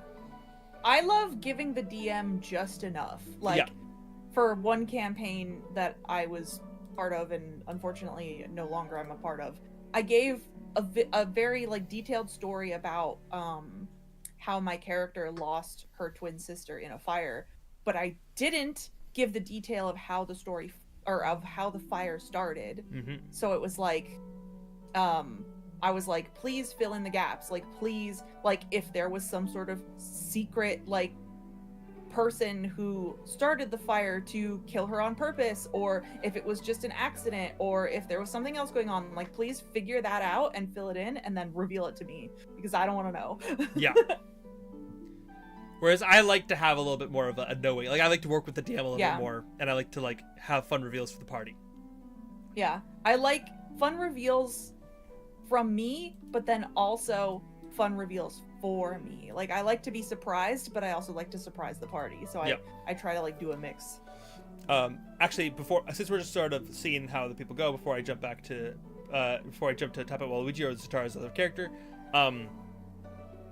for your character, Lindy, if you don't know, if a character doesn't know whether their family is alive or not, all she knows is she was left behind by them as a baby, make a choice as to whether they want to believe that they are alive or they want to believe that they aren't alive. Because that also informs a character very strongly as well. Because if a character believes their family is alive and abandoned them, they might be spiteful. They might be upset that was something that had to be done to them. If they believe their family is dead, then they believe that they were given up to keep them alive. And while it is sad that they assume that their family's dead, because if you make those assumptions, a good DM will lean you one way or the other, and either have you be confirmed in that assumption later on, or will turn that assumption against you later on, which I think is very, very fun. You can also go the route of like, if you believe that they're alive, you might not be spiteful, you might be looking for them. Or if you believe your family's dead, that could be like a flaw for the character where it's like, oh yeah, I'm sad all the time because my family's dead, you know. Yeah. And you could definitely go like a different route, for sure. Like I think a good example for this would be with Volga's. I wanted to go back and I wanted to fight this one dude that kicked my ass in the first session I played him, and I was so mad about it. I wanted to run it back, and then the DM dropped the fucking like most heart-wrenching moment for him on him, and I like my character walked away. He swallowed that, but he was like, you know what? That's fine. I will live with this. Because the situation that I have dealt with is still better than the worst case scenario. I will live with this pain. Exactly. A good reveal like that can be really, really strong. So, moving forward. Top Hat Waluigi says they want to multi-class their Glamour Bard to be able to participate in combat more via attacking. You multi-classed Warlock before, but was wondering if there was another class that would be better in my opinion. I have... Paladin. Yes! Listen! Listen to me! 2 levels of Paladin and you're fucking golden, baby! I have built... The only way I've justified myself to play some bards is because I'm multi-class Paladin. 2 levels of Paladin is all I need to make myself feel good, because, and this is a situation for me, my mascot's a bard. But I do not like the bard spell list specifically. I don't find a lot in the bard spell list that is appealing to me specifically. Counterpoint, Katie loves bards, loves the bard spell list. The spell list just does not tickle my brain in a way that it likes to be tickled. It's got a lot of out of combat, like creative spells, and those tickle my brain, but you're just like, I want to blast people with fireball. I just want to use fireball. Sometimes you just want to use fireball, and I don't have access to fireball. Now, obviously, the bard has lots of options to do lots of cool supportive methods, both in and out of combat with these spells. And you have the access to be able to get some good spells via your what's it called? Bard gets the magical secrets, which lets you get access to other spell lists, which is great. However, if you want to lean into something that could give you a little bit of an extra spice, I like Paladin because there's some fun. The first 2 levels, you don't even get into any oaths or choices or fucking malarkey that you have to like commit to being a holy knight. You don't gotta do any of that shit until level 3. So what I like to do is just do a little 2-level dip so that if I hit someone with a sword, I can drop that 5th level bard slot and go bang, and then smite. That's just, I love smite. I listen. It's not in my. Might not even be my top 5 subclasses in D&D, but god damn it, do I love a good D&D smite. High gold 4 XP. You agree with Casper? Listen, probably got the spell list, I assume. Yeah, I love bards, but I think that they struggle in some aspects, and in mostly because their spell list is. Like from my experience, I've seen the spell list. They have more enchantment spells than any other subclass or any other class. Yeah. And I don't like using enchantment spells because I don't like forcing people to do shit that I want them to do. That doesn't feel cool for me. I don't like doing that shit. I think there's some fun enchantment spells. I think sleep is one of my favorite ones. You just go sleep, and then they just go out. Oop. But that's fun. But like for me, I like having an instantaneous effect that like really sells. Don't get me wrong though, I got some fucking dope ass bard characters. I found a subclass that someone created. I can actually, let me find who actually created the subclass because I've been working on this character for a while now. College of this, yeah. I have found someone on Reddit.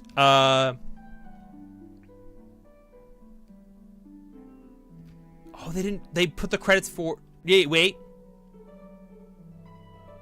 No, they didn't do who wrote it. They just have our credits. I don't know. I can find it later. But I found a college of like the Saja boys from fucking Demon Slayer. I can't think of the game of the movie. Huntrix. K-pop Demon Hunters. The Saja boys. And I found that subclass. You said Demon Slayer and I was like, yeah, that's right. Nope. That's right. Yeah, it wasn't. The K-pop Demon Hunters, and that subclass is so fucking fun, and it's cool, and I love the energy, and I love the vibe of it. But I like, sometimes the spell list is still a little difficult, so like throwing a little bit of extra spice, like Warlock is great.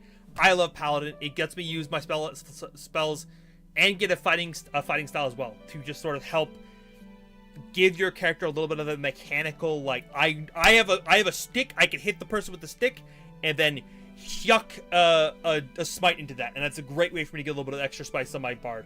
Another good example. Oh, sorry. I was wondering what Top Hat Waluigi, if you have stats like rolled for the character yet or not. True. Yes. Actually, what are your stats? Because that can also greatly shift where the characters can be. I was thinking another option, like if you don't have strength, you might struggle with the paladin dip. But if you have wisdom, in addition to your bard charisma, you could also dip druid and get wild shape. Yep. And that wild shape would be a good way to get involved in combat physically. 100%. That's actually a really, really good secondary option. Could also, if you have like a good amount of like dexterity, could go into like dip rogue. Yeah. I would also say dip monk. You could dip monk, yeah, depending. You could even dip. Probably need wisdom for that. Yeah, you could even dip sorcerer. Sorcerer would give you full access to spells by the end of the game, which is honestly really important. Like, you want to make sure you have access to those spells, even if you don't have the physicality. It doesn't give you the physicality. But there could be. I've seen some good builds for sorcerer subclasses that try to incorporate melee fighting into their builds, which could also work. Well, I mean, melee fighting as well, in theory, you could go, the fuck is the Warlock subclass? Hexblade Warlock. Yep, true. Hexblade Warlock is also very, very valid in those situations. Yeah. So what are your stats, Waluigi? Yeah, let's know your stats. I'll catch up on chat because there's been a lot of messages. Yeah, Casper, well, Casper has really simple concept for build because as a Whispers Bard, they get access to basically a rogue sneak attack. And then as a rogue, they get access to rogue sneak attack. So they still have that melee component of, if I sneak attack, I still get the full benefits of sneak attack even though I'm multi-classed. Which Double is... sneak attack. Because the progression for the Whisper Bard's like psychic sneak attack is equivalent to a rogue. So it's just like, okay, well it's just a bigger sneak attack. It's great. Your favorite enchantment spell is probably Hypnotic Pattern, which because it ends fights quickly. Hypnotic Pattern is a very good spell. Again, I don't like enchantment spells. It's because like I know Katie or no, it wasn't Katie. It was someone else who used Hypnotic Pattern as a great concept in a spell fight. It was cool. Wasn't my kind of splashy. Did not tickle the serotonin part of my brain as well as other things. Yeah. You don't like battlefield manipulation as much as I do. Like, I love that shit. Like, I love the idea of, like, putting some bullshit in the battlefield that everyone has to deal with, and then the bad guys are like, what the fuck? Yeah, and even when we played Baldur's Gate 3 on the channel, like, that was something that you were really good at. Like, those thorn spikes, like, just having them walk through and then just die was so funny. Yeah, I love doing that. Ugh. But then you see my character, and I walk up, I crit the boss twice, and I do 300 damage. That's what I like to do. And sometimes I downed you with my thorn spikes because your character walked through them. Oops. Yeah, that was annoying. But hey, oopsie.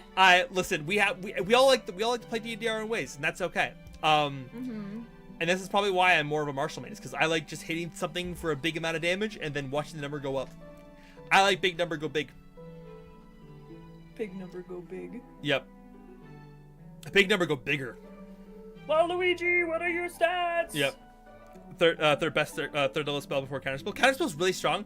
I would also pitch that a good third level spell is Dispel Magic. It can be really good, even though Katie will stand on the hill that is the worst spell in D&D. No, that spell is stupid. It was never relevant. It was not relevant in Andy's campaign specifically. Like there was a lot. It's so specific that you can't cancel like a bunch of different types of things. It doesn't work on curses. It doesn't work on like I don't know. There were so many things that I was like, this is a magical effect, right? This is a magical effect that I can dispel, right? No. It's a spell, it's a curse, it's a this, it's a that. And I'm like, what the fuck is this spell used for? Yeah, I think we could have given you a little bit more liberty with using the Dispel Magic, because I used Remove Curse so many times on Motley, because everything was a curse in that campaign. Like, in my mind, Dispel Magic should just dispel magic. Like, it shouldn't need, oh, well, it only works on this type of magic because you need to use Counterspell on a spell, you need to use Remove Curse on a curse, you need to use, like, Purify on this. It's like, if there's magic, let me just dispel it! I want to get rid of the magical component here, please, thank you. Yeah. It was so annoying. I was like, please, I'm gonna stop keeping this spell prepared because it's never relevant. Yeah. You have a Cosmic Barlock character that does not like being the focus of attention. Honestly, great. I love characters who just want to sit in the background and not be the main characters. And I struggle because on one hand, I want to play those kinds of characters more. And then when I try to play those characters, I often get put into the spotlight sometimes. I don't want to be there. And then other times, I just can't give up the spotlight because I like it too much. I just had an idea. I should play a character that's just like literally your familiar. We have that written down. No, we don't. I thought we talked about that. We talked about something similar. Okay. Like a summonable familiar. Oh, like, yeah. Like you cast Find Familiar and it's just me. That's kind of fun. Yeah, like that's kind of fun. Like, because we have the bodyguard energy where I have a character where I'm playing your bodyguard, but I just mean like magical familiar. Like that would be so fun. Yeah, because we also have the one where I'm playing your bodyguard. That's fun. Yeah, we both have bodyguard characters. Dude, Vitani. I have to pee so bad. BRB. Go for it. Vitani's one of my favorite character designs I've ever done. I love him. He's so good. Kitty. Yep, he is my Leonin barbarian, and I love him. You're definitely a wizard main. You've always been a wizard main. Usually your build is either straight divination wizard or peace cleric and chronology wizard. I love chronology wizard. I haven't had a chance to play mine yet, but she's a banger. I think I built actually 2 chronology wizards. Oops. There's a lot of good wizard subclasses too. Briar, the character that I am unfortunately like half not in cosplay anymore. As you can see the jacket back here, my glove I couldn't wear while also trying to type and navigate 4 windows at once. But was in the thumbnail. I definitely made him a war wizard, and that was a really fun thing to build off of. Sometimes, actually, that's another thing I didn't talk about, but sometimes even, I'll talk about when I come to more in detail when I come back to Zatara's character. Sometimes just choosing a subclass can really guide a character in a direction you weren't intending. Like with Lindy's character earlier, like the idea of the Shadow Sorcerer. It's like, oh, that suddenly gives me so many answers to questions I was wondering, and it also informs other choices. We don't need to see the full sheet. I was just curious about those stats so we can help like narrow down other options. Because Paladin is a great choice, but like also Rogue, Monk, Druid, other options you can go about. But yeah, so if you have those stats, I'll gladly see them. If you want to put them in chat or in the thing. Oh, there you are. Riz 19, baby. Yeah, based on this, you could still do Paladin. I would. You're all in that charisma. I have an idea.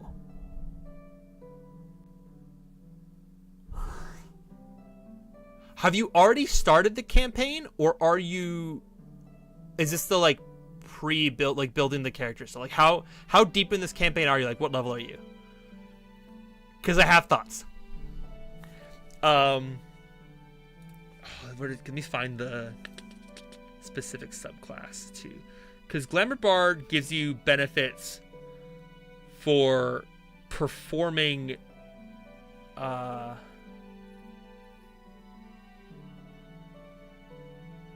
you can give temporary hit points.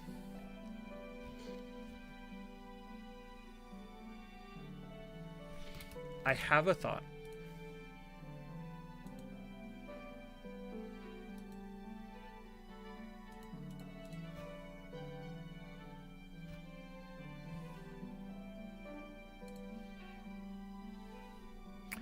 How about that, Riz? You're in campaign now, level 4. Ooh. Okay, so you've already got your first feat. That makes it a little bit harder, but not too hard. Yeah.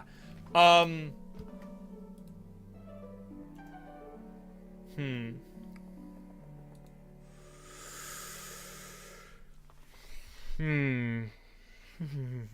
definitely wouldn't go that or that. Probably not that. You could lean into, because Paladin would still theoretically work because it gives you access to heavy armor, which means you don't have to worry about your dexterity anymore. Your 9 strength is the only concern.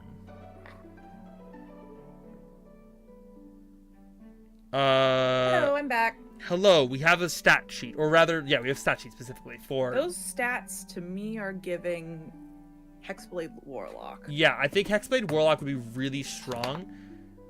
There is another option for that. There is a new Warlock subclass I've been eyeing up.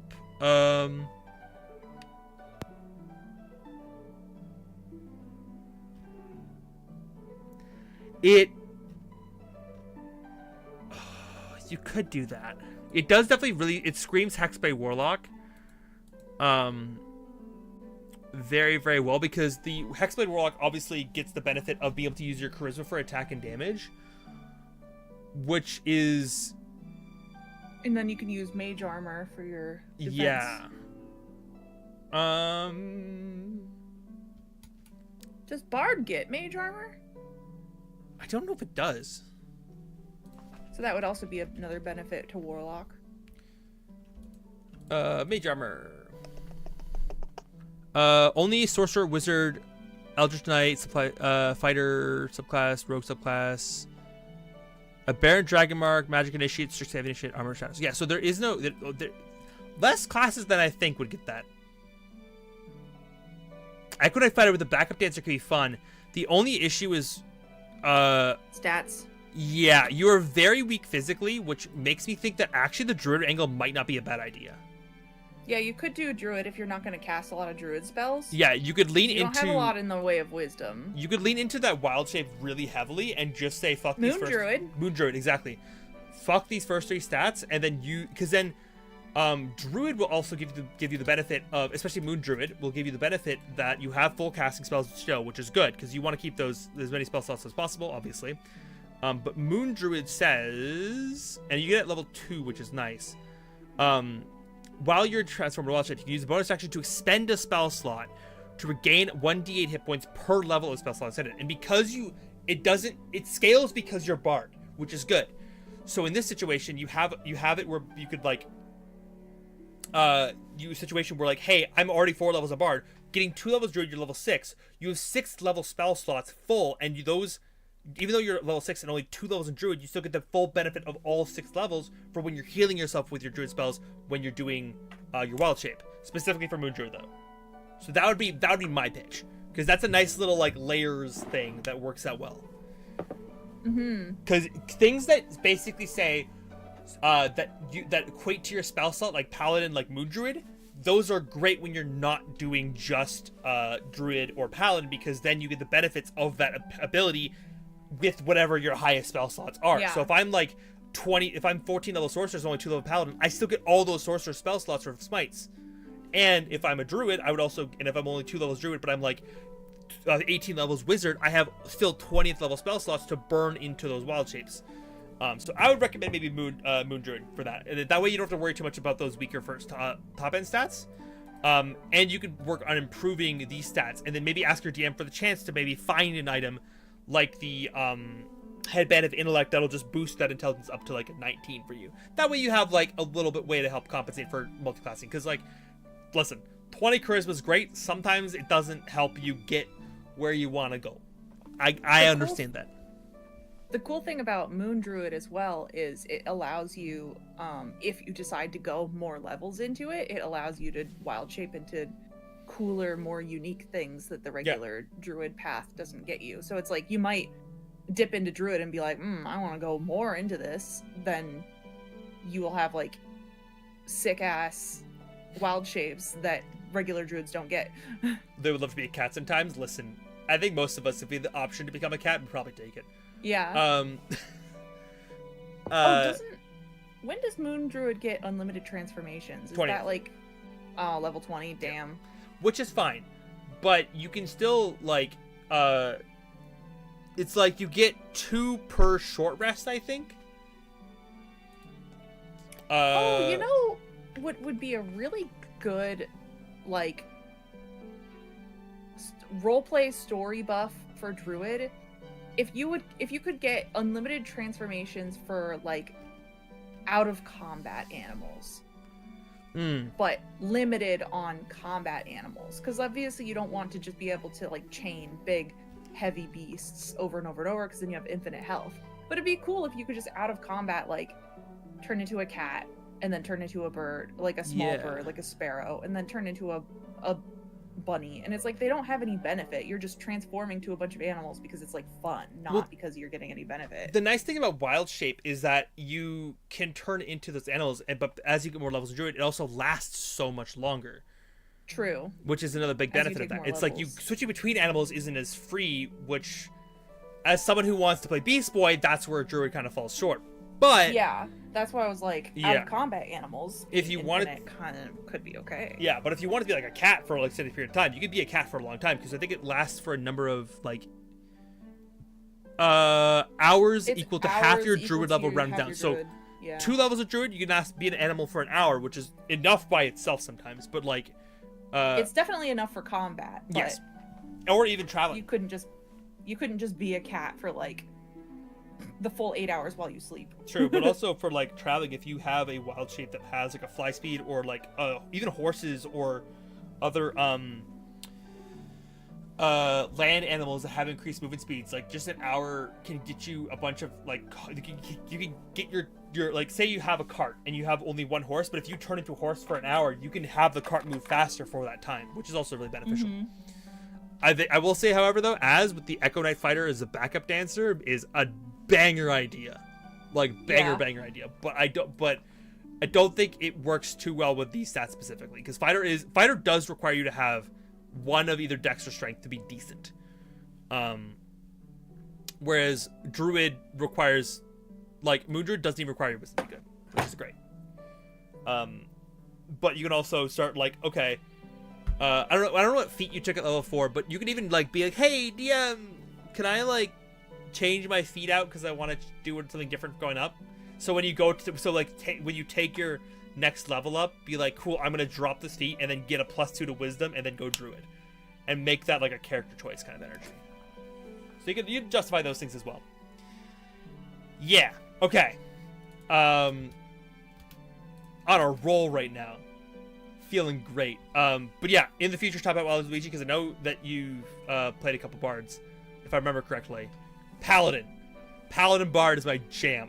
One of my paladins I actually genuinely, or sorry, one of my bards I actually genuinely really want to play is a Paladin Bard, and he's so fucking cool. I tend to find bard subclasses myself because I have the same issue, that have a little bit of combat prowess behind them.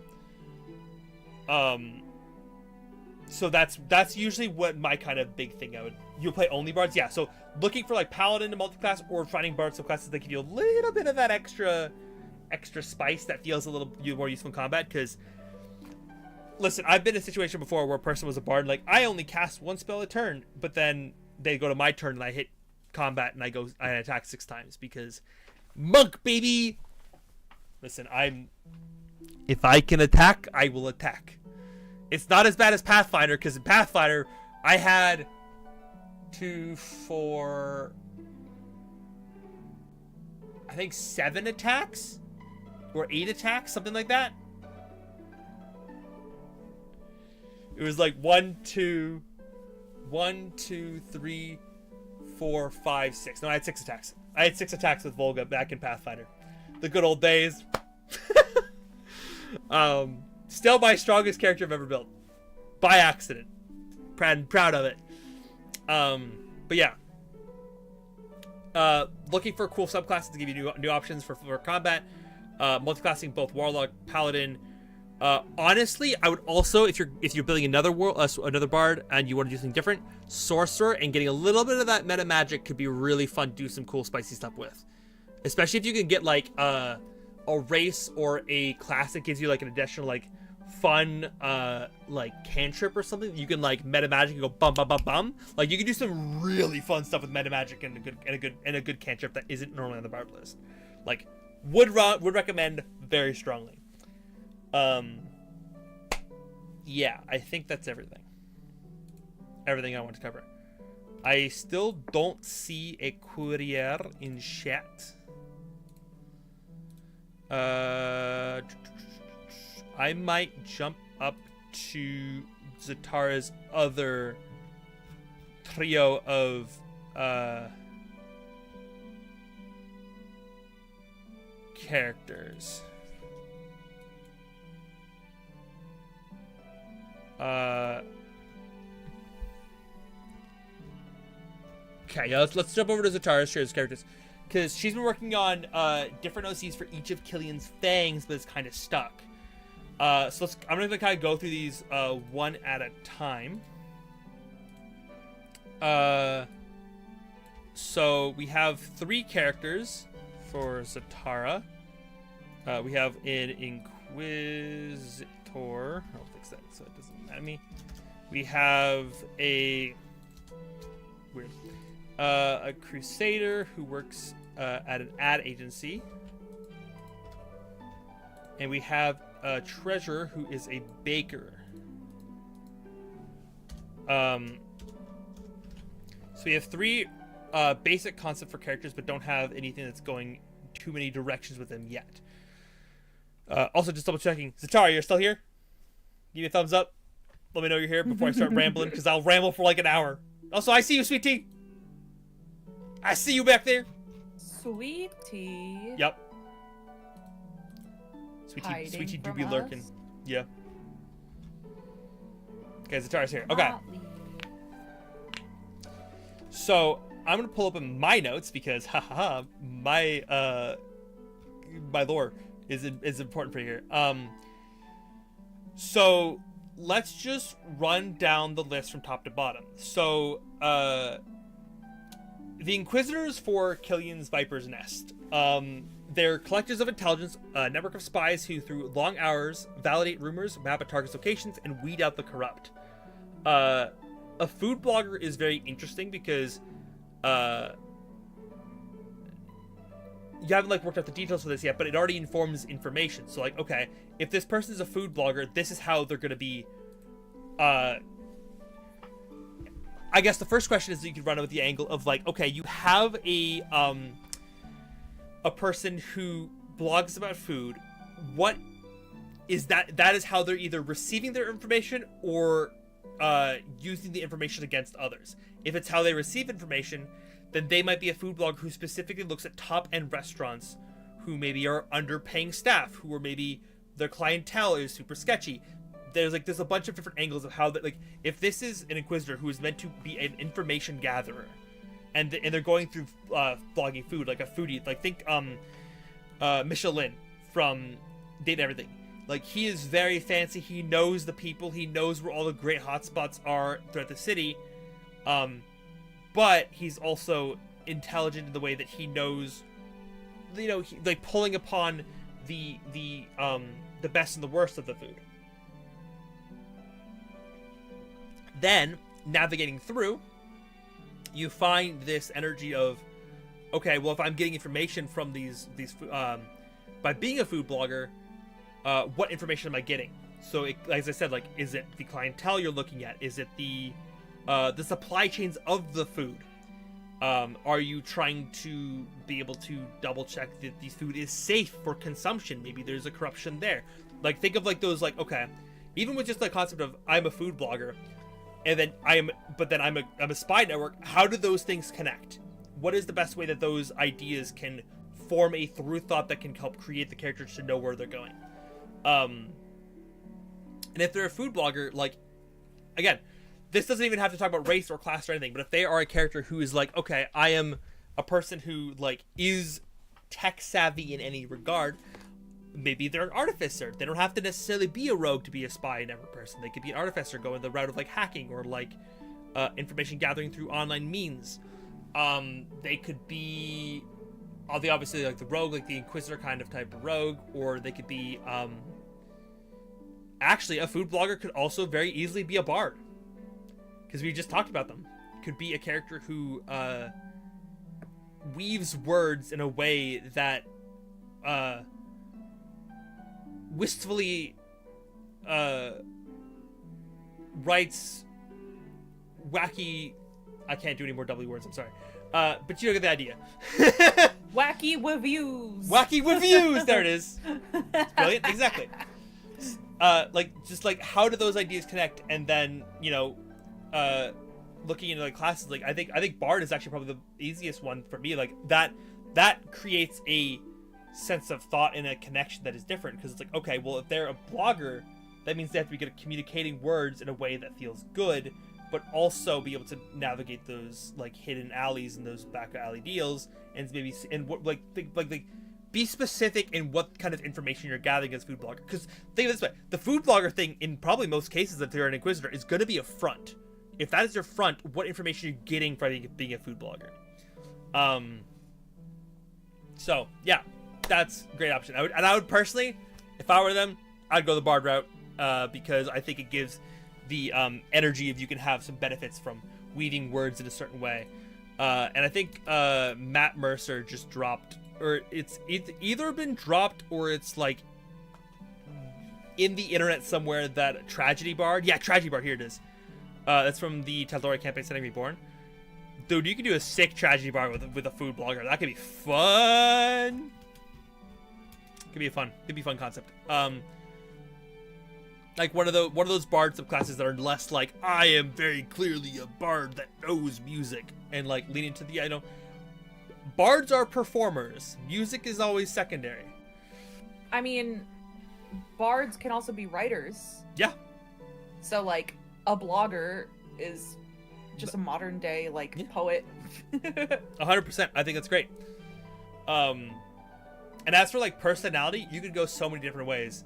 You could go, like, like Ratatouille, like depressed foodie who like is hardened by the anger of awful food, and they leave shitty reviews. Or you go like maybe a bit of a social media icon, like, hey, we're here with the new like McDonald's burger, it's great. Like, or maybe the Ratatouille concept is also giving me this idea of a character who's like looking for a long lost meal. Yeah, because that's what happened in Ratatouille, where like he took a bite of the food and he was taken back to like eating fresh food from his mom or whatever it was. And so it's like that could be a fun motivation for a character, is like, I need to find this. I tasted it once many a moons ago and I can't find it again. Actually, I'm gonna take that even further because of something you just said. Fresh foods. Yeah. Because because Killian's whole thing is taking for the rich and tearing down the corporate, basically. Corpa. So by taking down corporate, maybe the aspect of the foodie that you're trying to lean into is the idea of you don't like how much preservatives and additives are food. You want fresh food. Like the people are being poisoned and we need to save them from... Maybe that's your angle. Freaking capitalism. Yeah, because maybe in this hellscape situation, food is much more toxic to people, and it's not killing us quickly, it's killing us slowly. And maybe you're like very specifically like, I need to, and you're seeing, maybe there's a story reason as to why you're so interested in food. Maybe a friend, a parent, a grandparent, someone is dying because of the food consumption they had within the city. Like, that's like, start with the connection and then just start building that web out and out and out. Yeah. Next one, a sorry, I just had one more idea. Go for it. Because food is also a way to connect people. Yep. So you could also make it a love story. Like, if you go back to the idea of like looking for a long lost meal that you had, it could be that you're looking for the chef of that long lost meal. Like, you had a whirlwind romance with this chef and then they got lost and you couldn't find them, and it's like, I need to taste every meal in the city to find this chef. Like, that's a fun love story. Oh yeah. There's so many angles you can go. Like, that's the thing is, if you have specific questions like, I need to make this bard better in combat, I can hit you real easy and hit quick with it. I want to quirks my character, easy peasy. If you were trying to like find where to go with the character, I can kind of give you the theory of where I would go with the character, but it's like, it's a little more loosey goosey. We're gonna give you the options and you can kind of describe where they go after that. Even better if they remember the taste incorrectly, or when you finally find it, it's not as good as you remember it. It was only good because of the person making it. Exactly. Aww. You go to the restaurant where it was made, and it just doesn't taste quite right. And you ask, is the same chef the one that was here 20 years ago? And they said no. They moved to a different city, and you go, that's why it's different. So you have to like keep searching and searching for this flavor that you miss. That's so good. It's such a good. That's sad love story, but also it's fun because you get to travel the world and try food. Yep, that's a good one. Maybe that's what drags you out of maybe that's your backstory right there, and that's what drags you onto this big adventure where you leave the city because you got to go find this long lost meal. So if you next don't make that character, I want to. Yeah, literally. Listen, I might be designing characters in my back of my head as we talk about this. I know. Any unused ideas, just put them in your back pocket. Listen, that's definitely not what I'm doing. Shut up. Second up is a crusader who works for an ad agency and spreads graffiti at night. Still no idea as to their personality. So the activists, the crusaders, are activists, the public faces representing the family's ideals in media or politics, or working in the shadows to spread change. So the crusaders are like, kind of like the, as I said, like the public faces. So if they're working for an ad agency, you are inside the belly of the beast. Like advertisement agency, like, oof, you are literally sitting on in like the hellscape of corporate. So what, obviously that's very beneficial to what you're trying to do with his family. So immediately, how does that, connect to this idea of like, okay, you work for an ad agency, do you specifically graffiti your own buildings? your own posters? Are you high up on this advertising agency ladder, or are you low down? Are you grunt work doing research? Are you being asked to target specific audiences? I think to one of those post-apocalyptic movies was watched where they just like, yeah, let's target kids because it's easier, and that's exactly what happened in real life. But beside the point, you know, what aspect of working for this ad agency that causes your character to go, I need to make a change, and I want to work to spread that change? Because depending where you are in the advertisement agency, maybe you're, for one, if you're in the advertisement agency of a bad organization, that's different from a good organization. Are you an advertisement agency for, say, maybe a charity versus, like, you know, fucking McDonald's? It's the only one that came to mind. Like, if you're an advertising for McDonald's, that doesn't help people. But maybe is that the reason you're going into the family? Like I think with this character, it's less about the connection, because I think the connection's already there.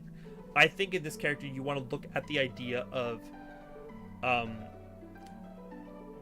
the where you are and what kind of ad agency you're working for, because that can inform some great decisions as to, okay, if I'm working for a shitty ad company, what was the last straw that made me turn to want to work against them? If I've always been an artist and I joined this ad company just to meet ends meet, why am I still there if I could survive my own art? Or why am I still working? Like, if you hate this ad agency, why are you still working there? Is it just for information? Are you trying to spread change from within? Or the counteroffer, like if you are working for an ad agency that's good, like a charity, and you want to spread change that way, go for it. Like, I think that's a great concept. If that's the angle you're going, what was the point at which you wanted to become an activist for that charity specifically? And why work in an ad agency over just doing footwork? Because, like, some people find that, you know, working for a charity, sometimes just doing the footwork is more, like, feeling the connection you're trying to make with people, so you can convince people to really try to make that change yourself, as opposed to trying to make it through the technological means of advertisement. I assume technological because modern society. Huh. I've been talking for a little bit, Star. Any thoughts, prayers? Please pray for me. I've gone through. Also, yeah, that's a good point. Talk about LG. The risk factor is also very strong.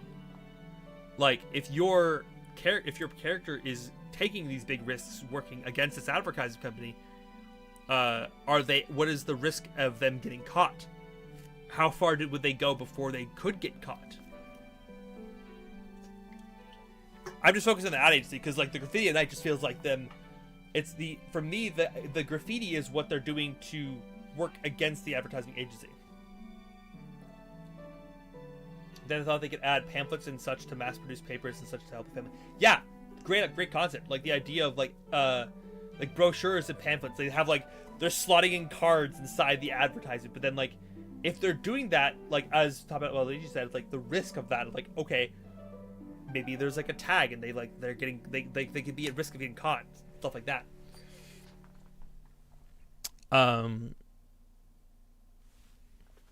Also realizing my bun is still doing it. I was like, man, I feel like my head's so light. It's because it's all on a bun up here right now. My hair is not all over my neck right now. I'm still too hot. It's because I have two lights on me. Sweaty. Get the one light here and then the one light there. I can't actually block the lights very well.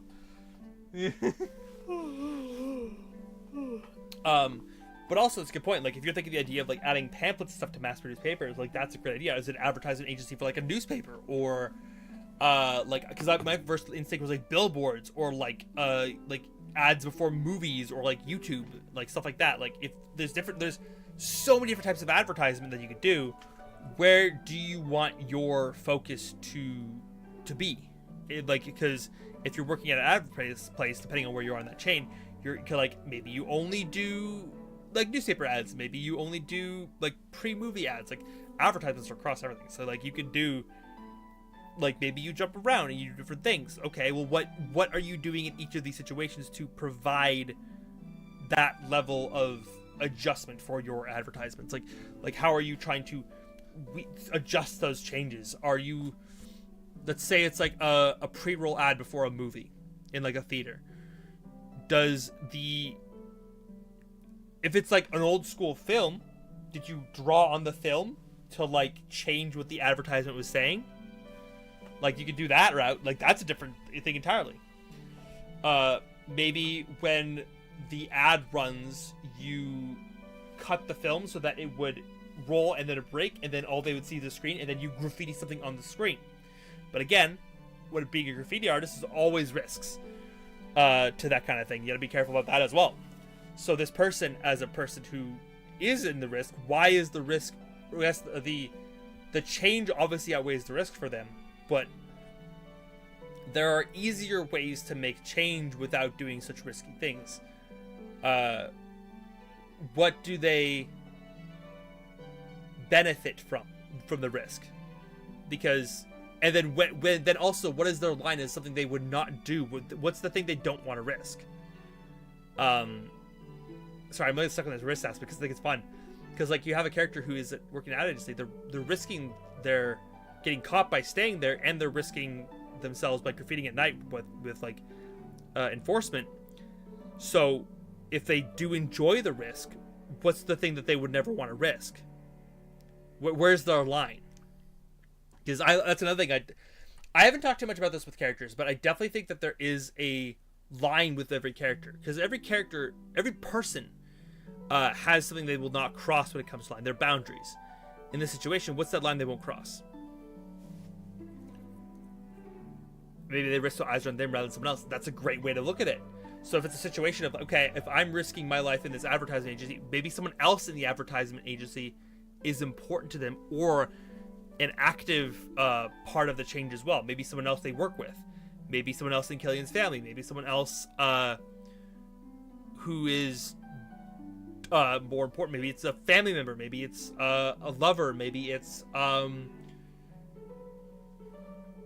it could be like a child even. Maybe this advertisement agency uses like gets, you know, test their ads on kids, and maybe their like cousin's daughter was like, cool, I'll check this advertisement thing.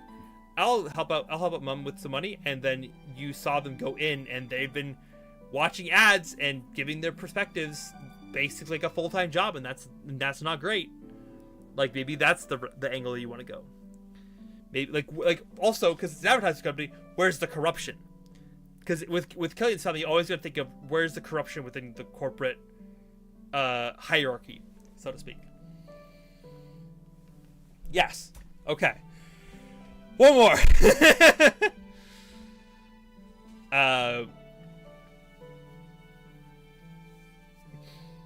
I'm gonna get water soon.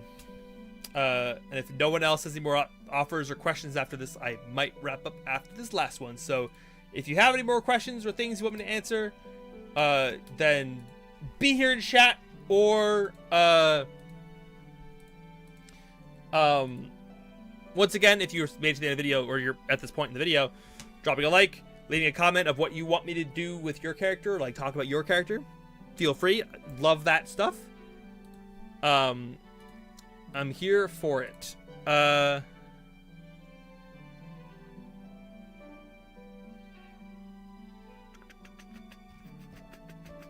I gotta go through.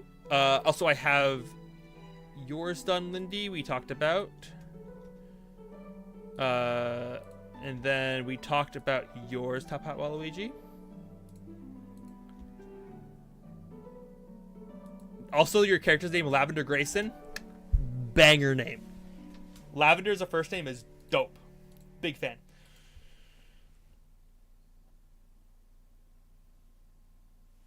You have a very open-ended one if you have the energy, but not terribly important. I mean, drop it, and then we can I can take a look at it if it's something that I don't know how to answer right now. I'm definitely gonna want to do another one of these because, like, in terms of cosplay stream, this has been very fun. I like talking about characters. Yeah. Listen, I've been bugging Katie to talk about characters because we've both been so busy, and so it's nice to have a space to just info dump about stupid shit sometimes. Yeah, I'm glad I had this thought. Yep. Because I pitched this idea to him after I saw some of those videos of like artists who paint over submitted art to be like, oh, here's how I would improve it. And I was like, why don't you just do that with like building a D&D character? Yeah. You're not really painting over it, but you're just like giving tips. Yep.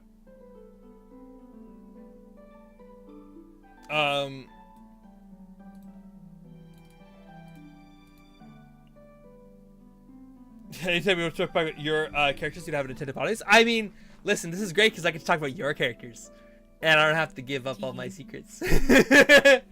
Because again, I am a tease for content. Okay, this last one is a treasure. They are a baker and always smells like cinnamon. Past that, you're stuck. Immediately, just like sometimes, and we haven't talked much about this, but sometimes even the simplest concepts can just be a fun idea for a character. I can give an example for a character for me that was such a simple, stupid concept that I don't know what they're going with it yet, but like I love this idea. I have a character who I just want them to always be hungry. I want a character to just always be wanting more food. I don't know what the reason is. I just like the idea of every scene this character can be eating food, they're eating food. Like I'm thinking like Dean from Supernatural. He eats food every chance he can. And I love that energy. I just want a character who just always eats food. I think it'd be very fun to play as a D&D character. It's like, oh, we're at a tavern? What's your character doing? Oh, he's at the bar. He's ordering food. And then I could be like, we're having a really intense conversation, and you just hear a...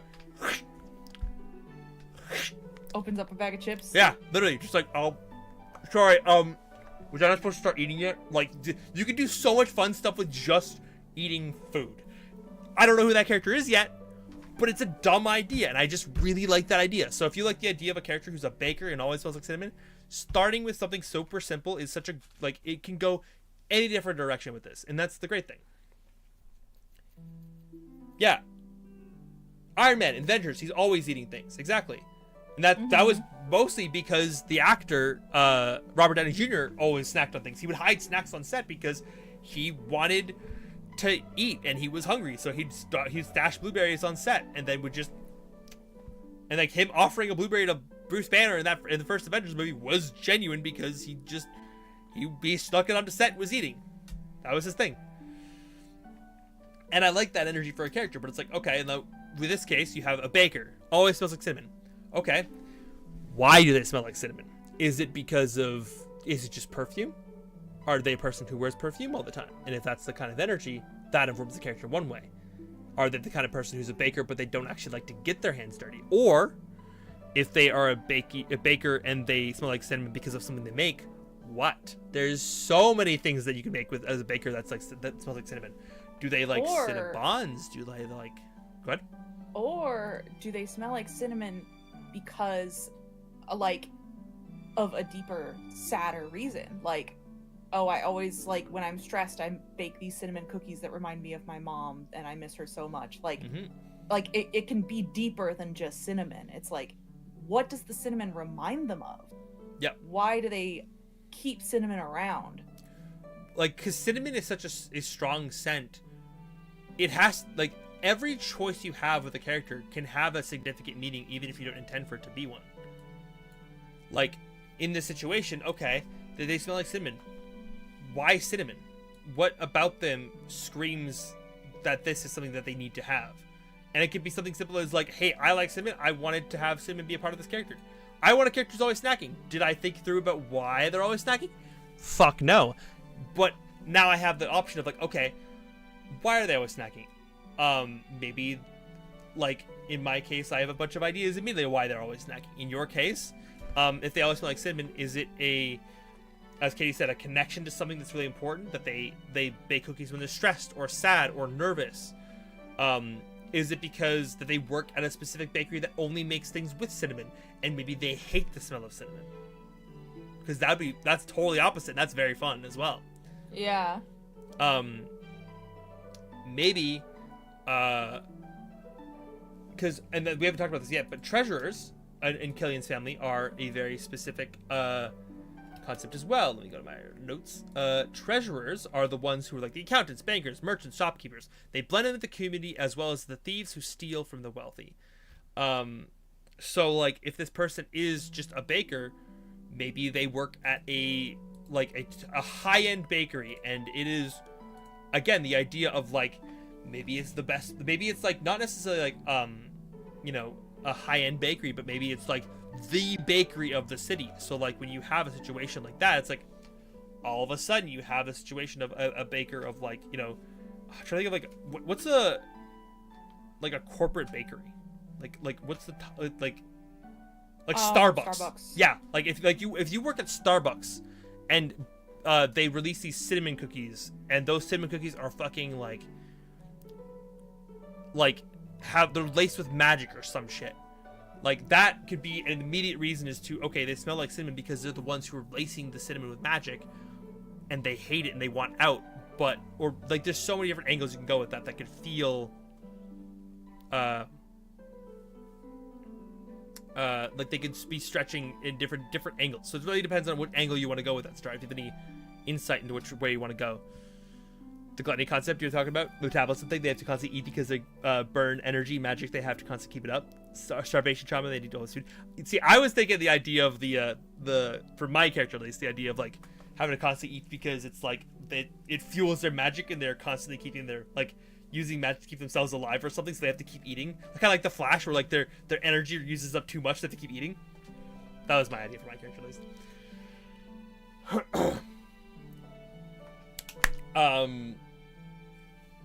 If you are a baker, you might not necessarily work with interacting with people in the front desk. Maybe you're only in the back room, so you see more of the process of baking rather than like having to do interacting with people. Like maybe you're not the customer service person, and if that's the case, like how does that affect your character? If you're a baker, maybe the way that this Starbucks company does their bakery shop, maybe it's pretty shitty conditions in the back, and you're just part of that like cog. Maybe you're that cog in the machine, and it fucking sucks, and that's why you always smell like cinnamon, because you're the guy who just drizzles cinnamon on every muffin that goes past you. That's what you do.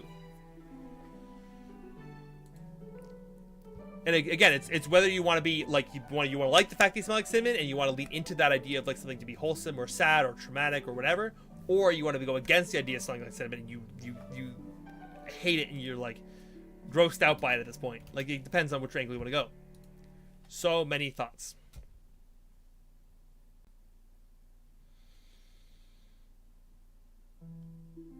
Ooh.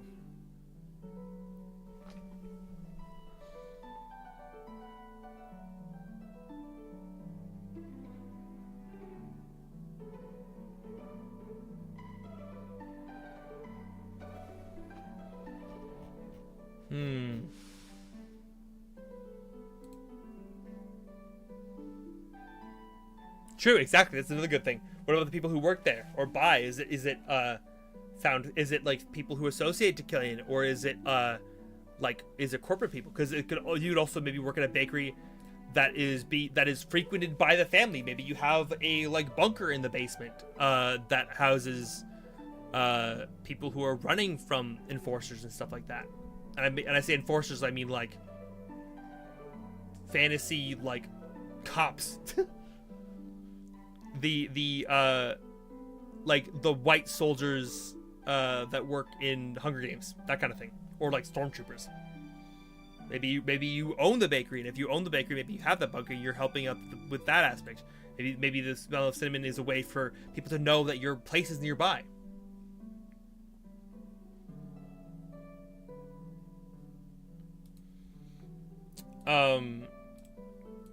Ooh. I'm seeing a couple more comments pop into the chat. I'm loving these comments that are coming up. Somebody good ideas? Brilliant. Okay. If you have any follow-up questions, Tara, feel free to ask them. I will gladly answer them next time we do this. I do want to wrap up here, and I have two more good questions. One of which I think I'm going to come back to. The other one I think I can answer pretty smoothly right now. So I'm gonna go to As. And they asked, what about breaking away from the tropes of tragic backstories? How do you write a character, a backstory of someone who didn't have crippling trauma? I think you can do this a couple different ways. My first case of a character who doesn't like, you know, chat, you know me. I like writing characters who are traumatized, who will give you the sad and the feelings. But I think that there's a lot of fun ways you can emphasize a character's experiences without having it to be trauma. A good example of this is actually, we talked about Satano's character at the top of stream. They're a wholesome fucking being. They were a moth girl who was very new to this planet. Yes, there is a little bit of trauma back there, but as a character who, like, if they are naive to the concepts of the world, they'll receive trauma later. But maybe they start with the idea of everything is happy-go-lucky sunshines because they haven't seen what the world can offer them in that negative light yet. You write it so that you learn your lessons on the road instead of, like, learning them in the past. Yeah. So there's definitely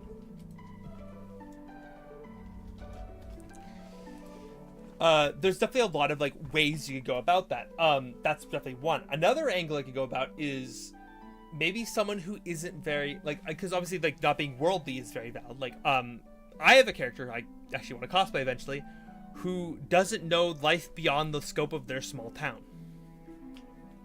And that's a very simple guy. Like, someone who just is, like, you know, I only know what I know, and what I know is the fucking border of this town. I don't go outside it because I never had to. Like, that's another angle, like, similar to being worldly. It's like coming into, like, you could be the idea of, hey, I believe in the sunshine and the rainbows of the world that has to offer, or someone who just doesn't know what the world is beyond their small scope. Kind of same ideas, but different angles. I think it's also entirely valid just to write a character in D&D who doesn't have trauma, and that could go a couple different, like, who's just experienced life the way that life is meant to be had. A lot of D&D stories can be pretty intense with, like, their content. Like, I think, like, Strahd is a really intense story. But if you're doing a homebrew campaign, your character can just have been born in a major city, went to school, was educated, and is working a simple job, and, you know, they don't necessarily know, they don't need to have all of this crazy trauma because they lived in a situation that was easy, not painful for them. I have another angle that I actually used in a character that we kind of forgot about. But Faith, she didn't have a traumatic backstory. So her story was, she was just so technically she did have a traumatic backstory, and I never really told you what her traumatic backstory was. You did tell me. I did tell you? Yes. Because she didn't remember her traumatic backstory. So through the whole campaign, she played as if she had no trauma at all, because she didn't, for all intents and purposes. Mm-hmm. She was a young girl when she was a warlock. She was a young girl when she met her patron. And her patron was basically Cthulhu. Yep. And he caused her to forget all of her trauma. So she was just a normal person through the entire campaign. We never got to the point where her memories were regained. So that's an interesting angle that you can play if you want to play an untraumatized character but still have some sort of secret lingering in the background that they never knew about, and then they learn it later. So you get traumatized during the campaign rather than starting traumatized. And I think that also works really well because even, like, with Willow and Aurelius, both characters, like, they had secrets of their past that they weren't privy to because of a lot of memory fuckery on both their fronts. Mm-hmm. And with both of them, like, they were able to kind of find each other and be more positive, more happy in their campaign despite their trauma, because they just weren't aware of it. They didn't know what had happened because they forgot. Mm-hmm.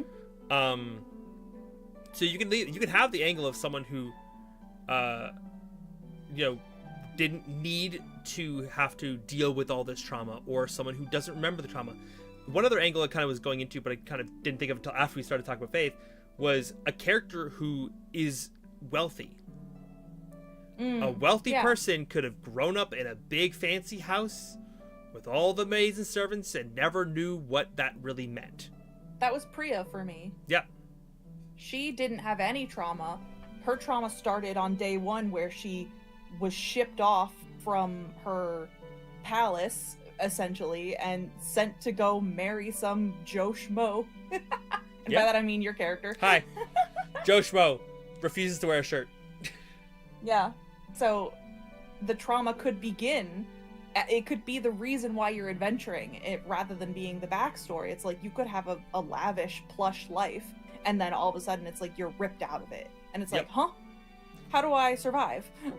And you can have that come in your first session, where it's like, hey, you're like, you have, you're in like some big fancy city, and your character's traveling there for like vacation, or like as a layover for vacation, and then something happens, and your character gets pulled from her life of luxury and lavishness, and then now they're suddenly adventuring. And if you're like, what do I play as a class? Well, I think you played a sorcerer. What? Priya, sorcerer. No, druid. Druid, yeah. But then, like, you know, someone who has that innate magic, no physical stats whatsoever. That's how you run that character easily. Yes. Also, there's a very good point. Top out Luigi. There's a difference between trauma and general life struggles and roadblocks. Some people go through tough times but have the necessary support system. I think it'd be an uplifting story about a community that did things right. Exactly. Like, you could have like actually, weird character to bring up. My character Crow. He doesn't have a lot of trauma. He was a pirate. He was a mentor to like orphans, but like he didn't have a whole lot of trauma. He just was kind of a dude, and I kind of love that character because he doesn't have he's not bogged down by a lot of trauma. He kind of just exists, and he has his motivations outside of just being like, I gotta get revenge on the person who killed my father. Hi, Princess Bride. As says, this is good info. I have a tiefling artificer in a campaign Amy is running. His father's a blacksmeth. He had an apprenticeship as a clockmaker, and his reason for venturing is to learn more crafting techniques. It's just so hard because he's so innocent. Well, at that, that's. Go ahead. Oh, I was gonna say that's definitely a character where you could work with the DM and be like, I want to add some spice to my character. Yep. Is there something that we can have happen in the campaign to give me an additional struggle? And it doesn't need to be trauma, like you don't need to traumatize your innocent being, but like maybe you find out something shocking about your family that you 100%. have to cope with. Also, I was going to actually go a different route, where it's like, just because a character doesn't have trauma doesn't mean they aren't motivated by something. In the case with this character, it's like, you know, apprenticeship with the clockmaker, his father's blacksmith. He's going to learn more crafting techniques. Why is that so important to them? Why does he have to know these crafting techniques for a clockmaker or a blacksmith? Is it because maybe he was handed a prophecy and he's supposed to craft some great weapon to give to some hero? Maybe that's their goal. And or you could be handed a prophecy mid-campaign. Yeah, if that's the goal for them, like, think of, like, just because a character isn't traumatized doesn't mean they don't have motivations, they don't have character quirks, they don't have reasons for wanting to do things really badly. Because, I mean, yes, all of us have most trauma, but like, even when we're kids, we have motivations, we have dreams, we have desires of things we want to do. Like, so thinking about, like, okay, what are those? Why do we care about that? Why do we care about getting more crafting techniques so badly? Why is that so important to your character that they would leave home to do so? Sorry, Miss Stream, having to go to work came at the worst time. No worries, Miss Sat. Welcome. We are still taking questions. We are probably wrapping up in the next, like, 10 to 20 minutes. So if you have a quick question, I'll gladly answer it. We're definitely gonna be doing this again, though. So if you don't have a question right now and you want to ask one for later, the Discord server, I'll put it. It's in the description of the video, or I'll put it in the chat, but it's also in the description of the video. It's in the main bar of my YouTube channel. I put it everywhere. There's a Casper OC help channel if you want to put your question there, I will come back to it and I will take a look and I will come to do that again. If you feel too pressured to do your question right now, that's okay. I have thoughts on Az's chat. He's a TikTok toy maker. He wants to prove his skills to make better toys in his toy shop. My first thought was like, if you want to spice up that character's backstory a little bit with like something about a sibling or a childhood friend, and that's why you care so much about toys. Like, that's not a bad idea. There's options there.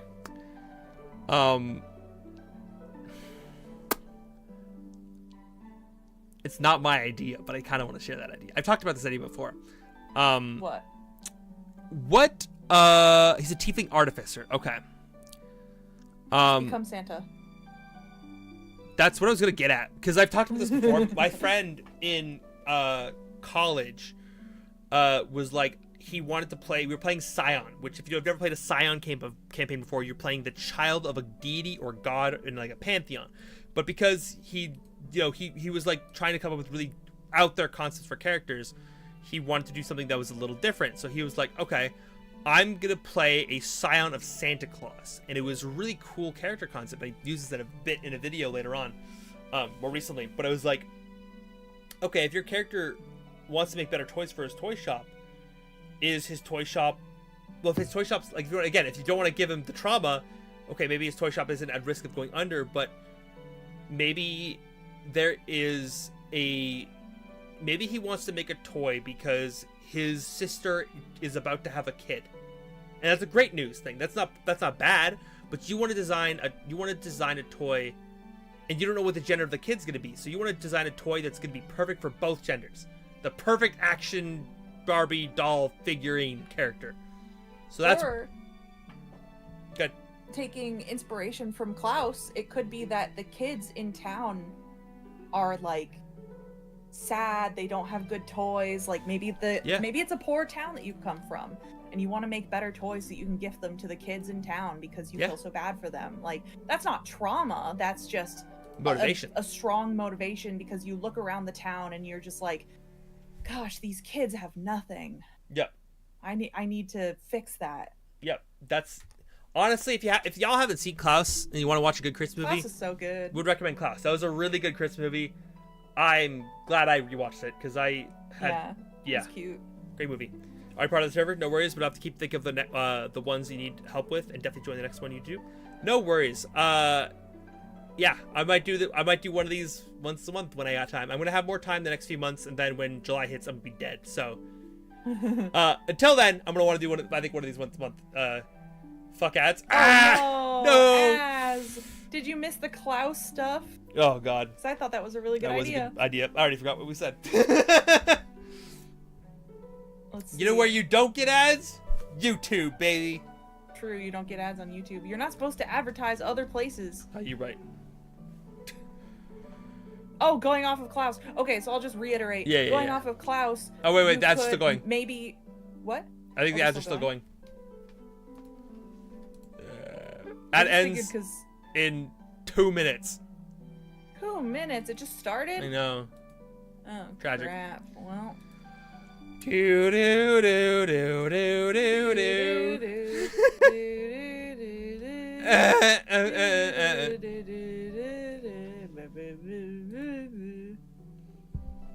I want ice cream. We were supposed to bake a pie today, but my mama was too tired. Maybe tomorrow. Yep. I'm gonna clean up the chat so I can keep track of who messaged what, so I can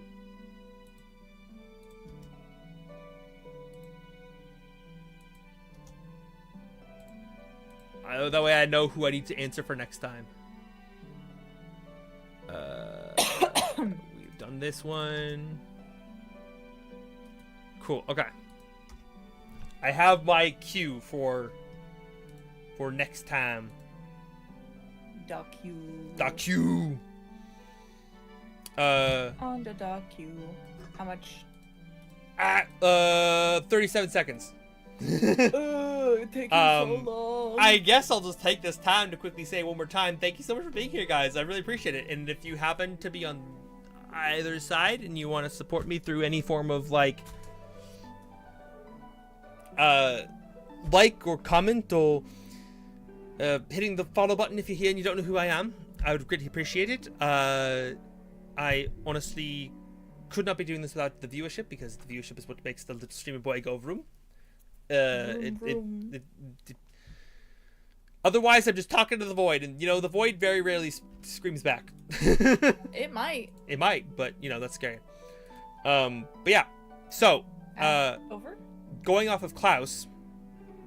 Are the Yes. ads over? Go. Ads, are you back? 10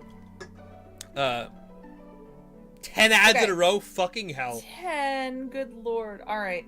So basically what we said, the gist of it was going off of Klaus, you could potentially be from a small town that's kind of run down, and it's a little bit of a poor town, and the local kids, they don't have a lot of good toys, they don't have much going on, maybe their parents aren't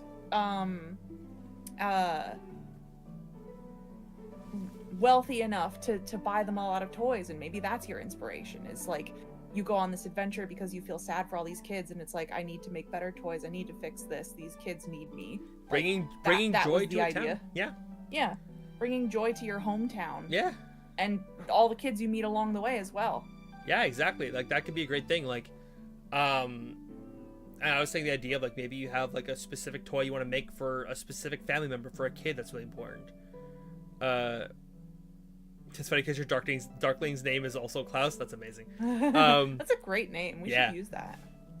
Listen, it's on my list, I think. If we need a name for someone in Room for Love, and we should just name them Klaus. Yeah. We do, actually. Wait, what does Klaus mean?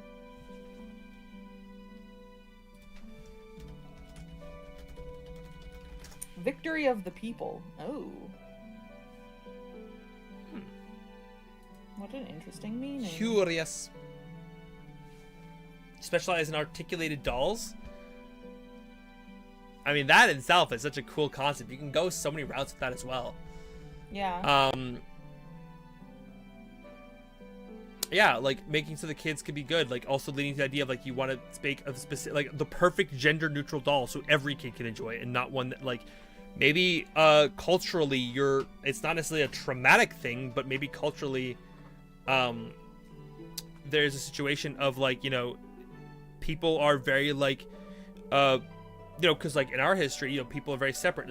Boys gotta play with action figures, girls gotta play with dolls, but maybe you're the character's like, I really want to make a toy that every kid can enjoy regardless of their gender. Maybe that's the angle you go with, as I was saying before.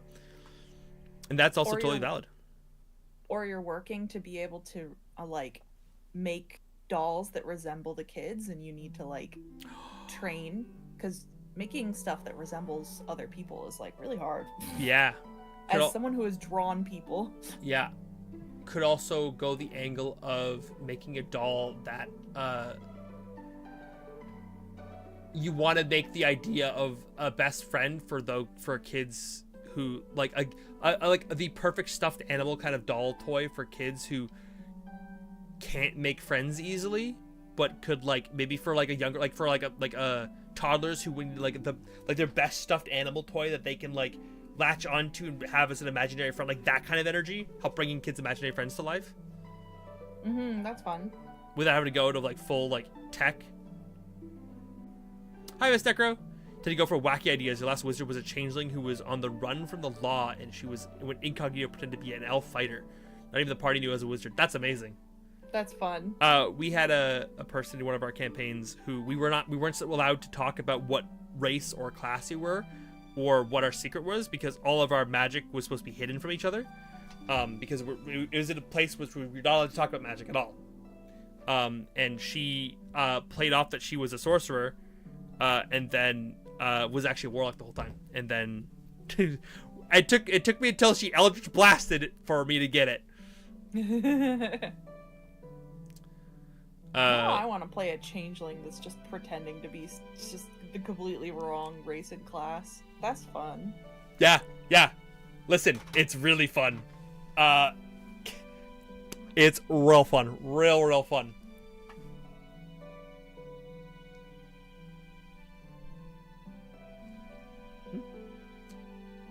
have it be a custom toy that does have an enchantment that allows for personal interaction with kids. Yeah, that'd be dope. Like that, like, because again, like, just because a character doesn't have trauma doesn't mean they're unmotivated to do something amazing with their adventure. And so trying to pull upon their motivations is another way to, like, the whys they're interested, the why they want to be, like an adventure. Like, why do they join a party if they're not, like, motivated by trauma? Find another reason to. And it could be something as simple as, there's a stupid TikTok audio, and I need to finish the video, but it's like, how do you deal with all this trauma? And then the great hero steps forward, he goes, I like pizza. I want to eat more of it. It's so dumb! I saw that audio. But I love it. And that's it. Maybe you just have a character who just really wants to try every fucking type of pizza or steak in every place in the world. And that's such a dumb idea, but god damn it, is it gonna be a great character motivator. That sounds like the best dumb barbarian himbo. Like, Yeah. why are you out here on the road adventuring? I like pizza. I need to find more pizza because I ate all of it from my hometown. Yeah. I want to try more types of pizza. Should my next level pretend to be blind the whole time too? The party at the end of the campaign was more upset that I wasn't blind than not being a fighter. I mean, I would be too. Crazy. I mean, pretending to be blind for that long is crazy. In the best way. I think, you know what? For the sake of, we got time for one more. We'll do one more from Top Hat Luigi. Oh, another Waluigi. One last question. Oh my god, what am I doing? This one is, how do you turn a wide concept into a character with small details, with a more intricate backstory than something open-ended like he fought God? He fought God. Listen, I love a good character who fights God. That's great. I love it. I fought the God and the God won. Yeah, I think the way that I bring those characters from big, broad concepts into more humanizing characters is to find the humanity in those concepts. You know, like, it's very, like, think of, like, those primal, basic things that we do with people. We eat, we sleep, we fall in love, we grow up, we have parents, we have, like, those grounding influences can really divine, or rather, I should say humanize a person, not divine anything, but humanize a person to be something that's more digestible than just, like, I fought God. A good example of this. Why did you fight God? Yeah, why did you fight God? A good example for this for me is, like, I have, let me give a good example from something that's, like,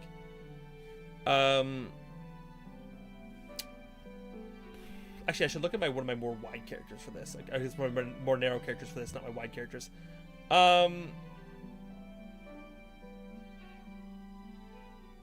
Something super, super simple that I had for a character. Let's see.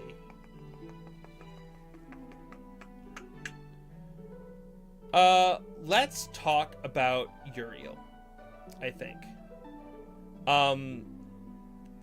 They are the broad concept, kind of like what you're saying, the idea of, like, he fought God. They were a big concept of, I want to play a character like Sans from Undertale or Satoru Gojo, who's super strong but doesn't use their power until they fucking have to, and they can hide that power, and they're just like, they sit there and then you take off the mask or they reveal their power and they turn the dial up to 12 and everyone goes, holy shit, what the fuck was that? Like, that energy. That was the broad concept.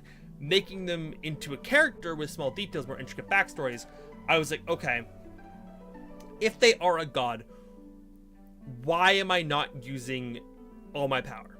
If I fought a god, or I am a god in this case with him, I was like, okay, instead of being a character who is super powerful, they only use 5% of their power at level 1, 10% at level 2.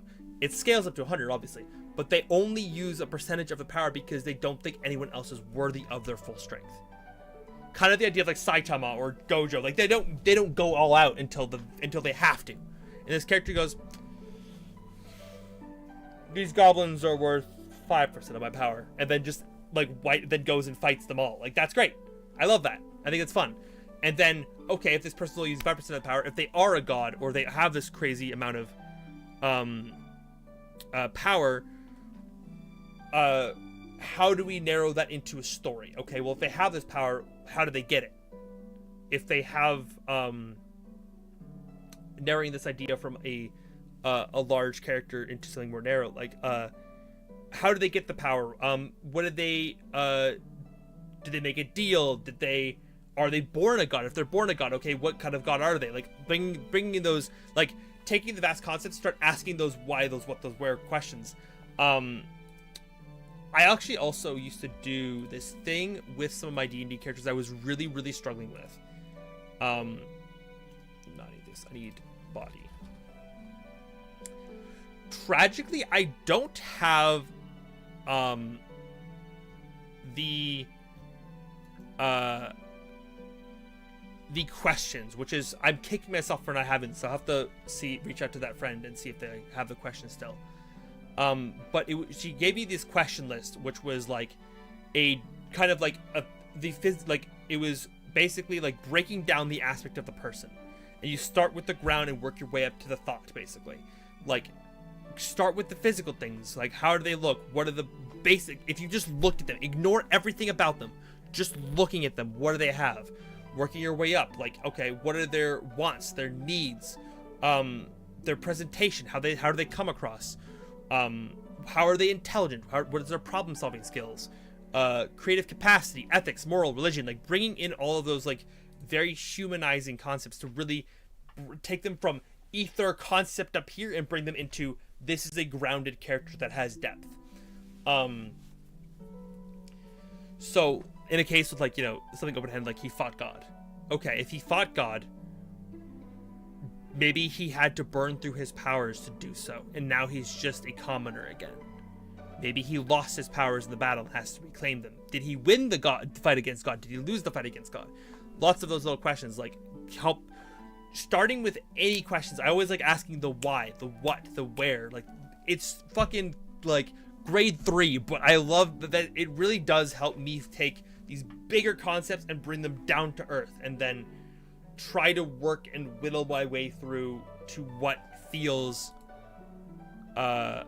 like something that actually sits right as a character. Because it also comes down to something as simple as how do they speak, how do they walk. Sometimes a character for me comes through just even how they walk. Because like, as someone who I've built 100+ characters, I'm coming up to 150 characters at this point. Like, you know, I've come up with so many different ideas, but it's very easy to just go, okay, I see something I like and I go, how do I make that into something that feels not just like this ethereal concept, but bringing them grounded. Like, you want to take this idea of what makes this ethereal concept and what is enjoyable about that, and go, okay, what is like what about that is fun to me? What mechanically can I pull upon from that idea? What do I want to use to help justify where they got to that concept, that kind of thing. Because by the end of fucking every D&D campaign, we're fighting gods and becoming them. How does your character even feel about that? Like, how does your character feel about what they've done? About where they're going? Like, that can really help bring a character into just emotions. And when they have emotions, they're less ethereal. They have feelings. They have problems. They have, you know, a weight to them, you know? I don't think I answered that question very well. I might have to come back to this one. To the point where I think I might leave this one up here and we'll come back to it next stream. But hopefully that helped a little bit. Just a little. But yeah. I think with that, my throat is starting to hurt because I've talked for too long and I didn't have a break. And I ran out of water an hour ago. So I guess with that, thank you so much to everyone for hanging out with me today. It's been an absolute pleasure. Sadly, I could not wear the glove for this stream, but it is still here. Anytime, Zatara. Actually, thank you, Zatara, for sponsoring this stream in full cosplay. And thank you, Katie, again, for giving me this great stream idea. I definitely think we're going to do this again. Yeah, I feel like it was a success. Very much a success. So if you have any more ideas for characters or OCs or D&D characters that you want help with, feel free to ask me. I'll gladly answer them. It's been a lot of fun to do this. drop them in those questions in the OC chat on my server. There is a pinned comment at the top. I'm gonna move that to the rules channel so that people can find it a little bit easier. But if you have any questions, ask me those questions like directly, like, hey, how do I do this? I can answer those a little bit easier. But yeah, take care. I love you all. Thank you so much for being a part of this journey, and I hope to do this again soon. Yeah, take care. Super informative. Great to hear different perspectives and ideas. That's the thing, is sometimes you get stuck on your idea because you're like trapped in your own like rigid perspective of how to build a character. Then it's like, this person had a great idea. And sometimes I even go to Katie. I'm like, Katie, I have this really dumb idea for a character who always is eating. I don't know what to do with that. And she goes, well, what if they're eating because, as said, because they need to consume food to keep themselves alive? Oh, what if their magic is powered by food? Yeah. Huh. Aw, fat gum. Yeah, fat gum, literally. Fat gum. Build fat gum. Wait. Smite with your food. Actually, I have an idea for that now. Hold on. Anyways, just like I said, character ideas are always constantly flowing with me. So if you have any more ideas, I've got tons of experience with D&D and even other systems. So if you I'm playing a Scion game, I don't know what to do for my first character, I can give you advice on that too. So if you have any questions about any campaign or just OCs in general, let me know. I'd love to help you out. Thank you again. I love you all. If you're watching the VOD, please consider dropping a quick like if you made it to the end. It would mean the world to me. Take care. I think that's it. Goodbye, good night, and I might be back as soon as tomorrow because I'm off this week. We'll see. Bye, everyone.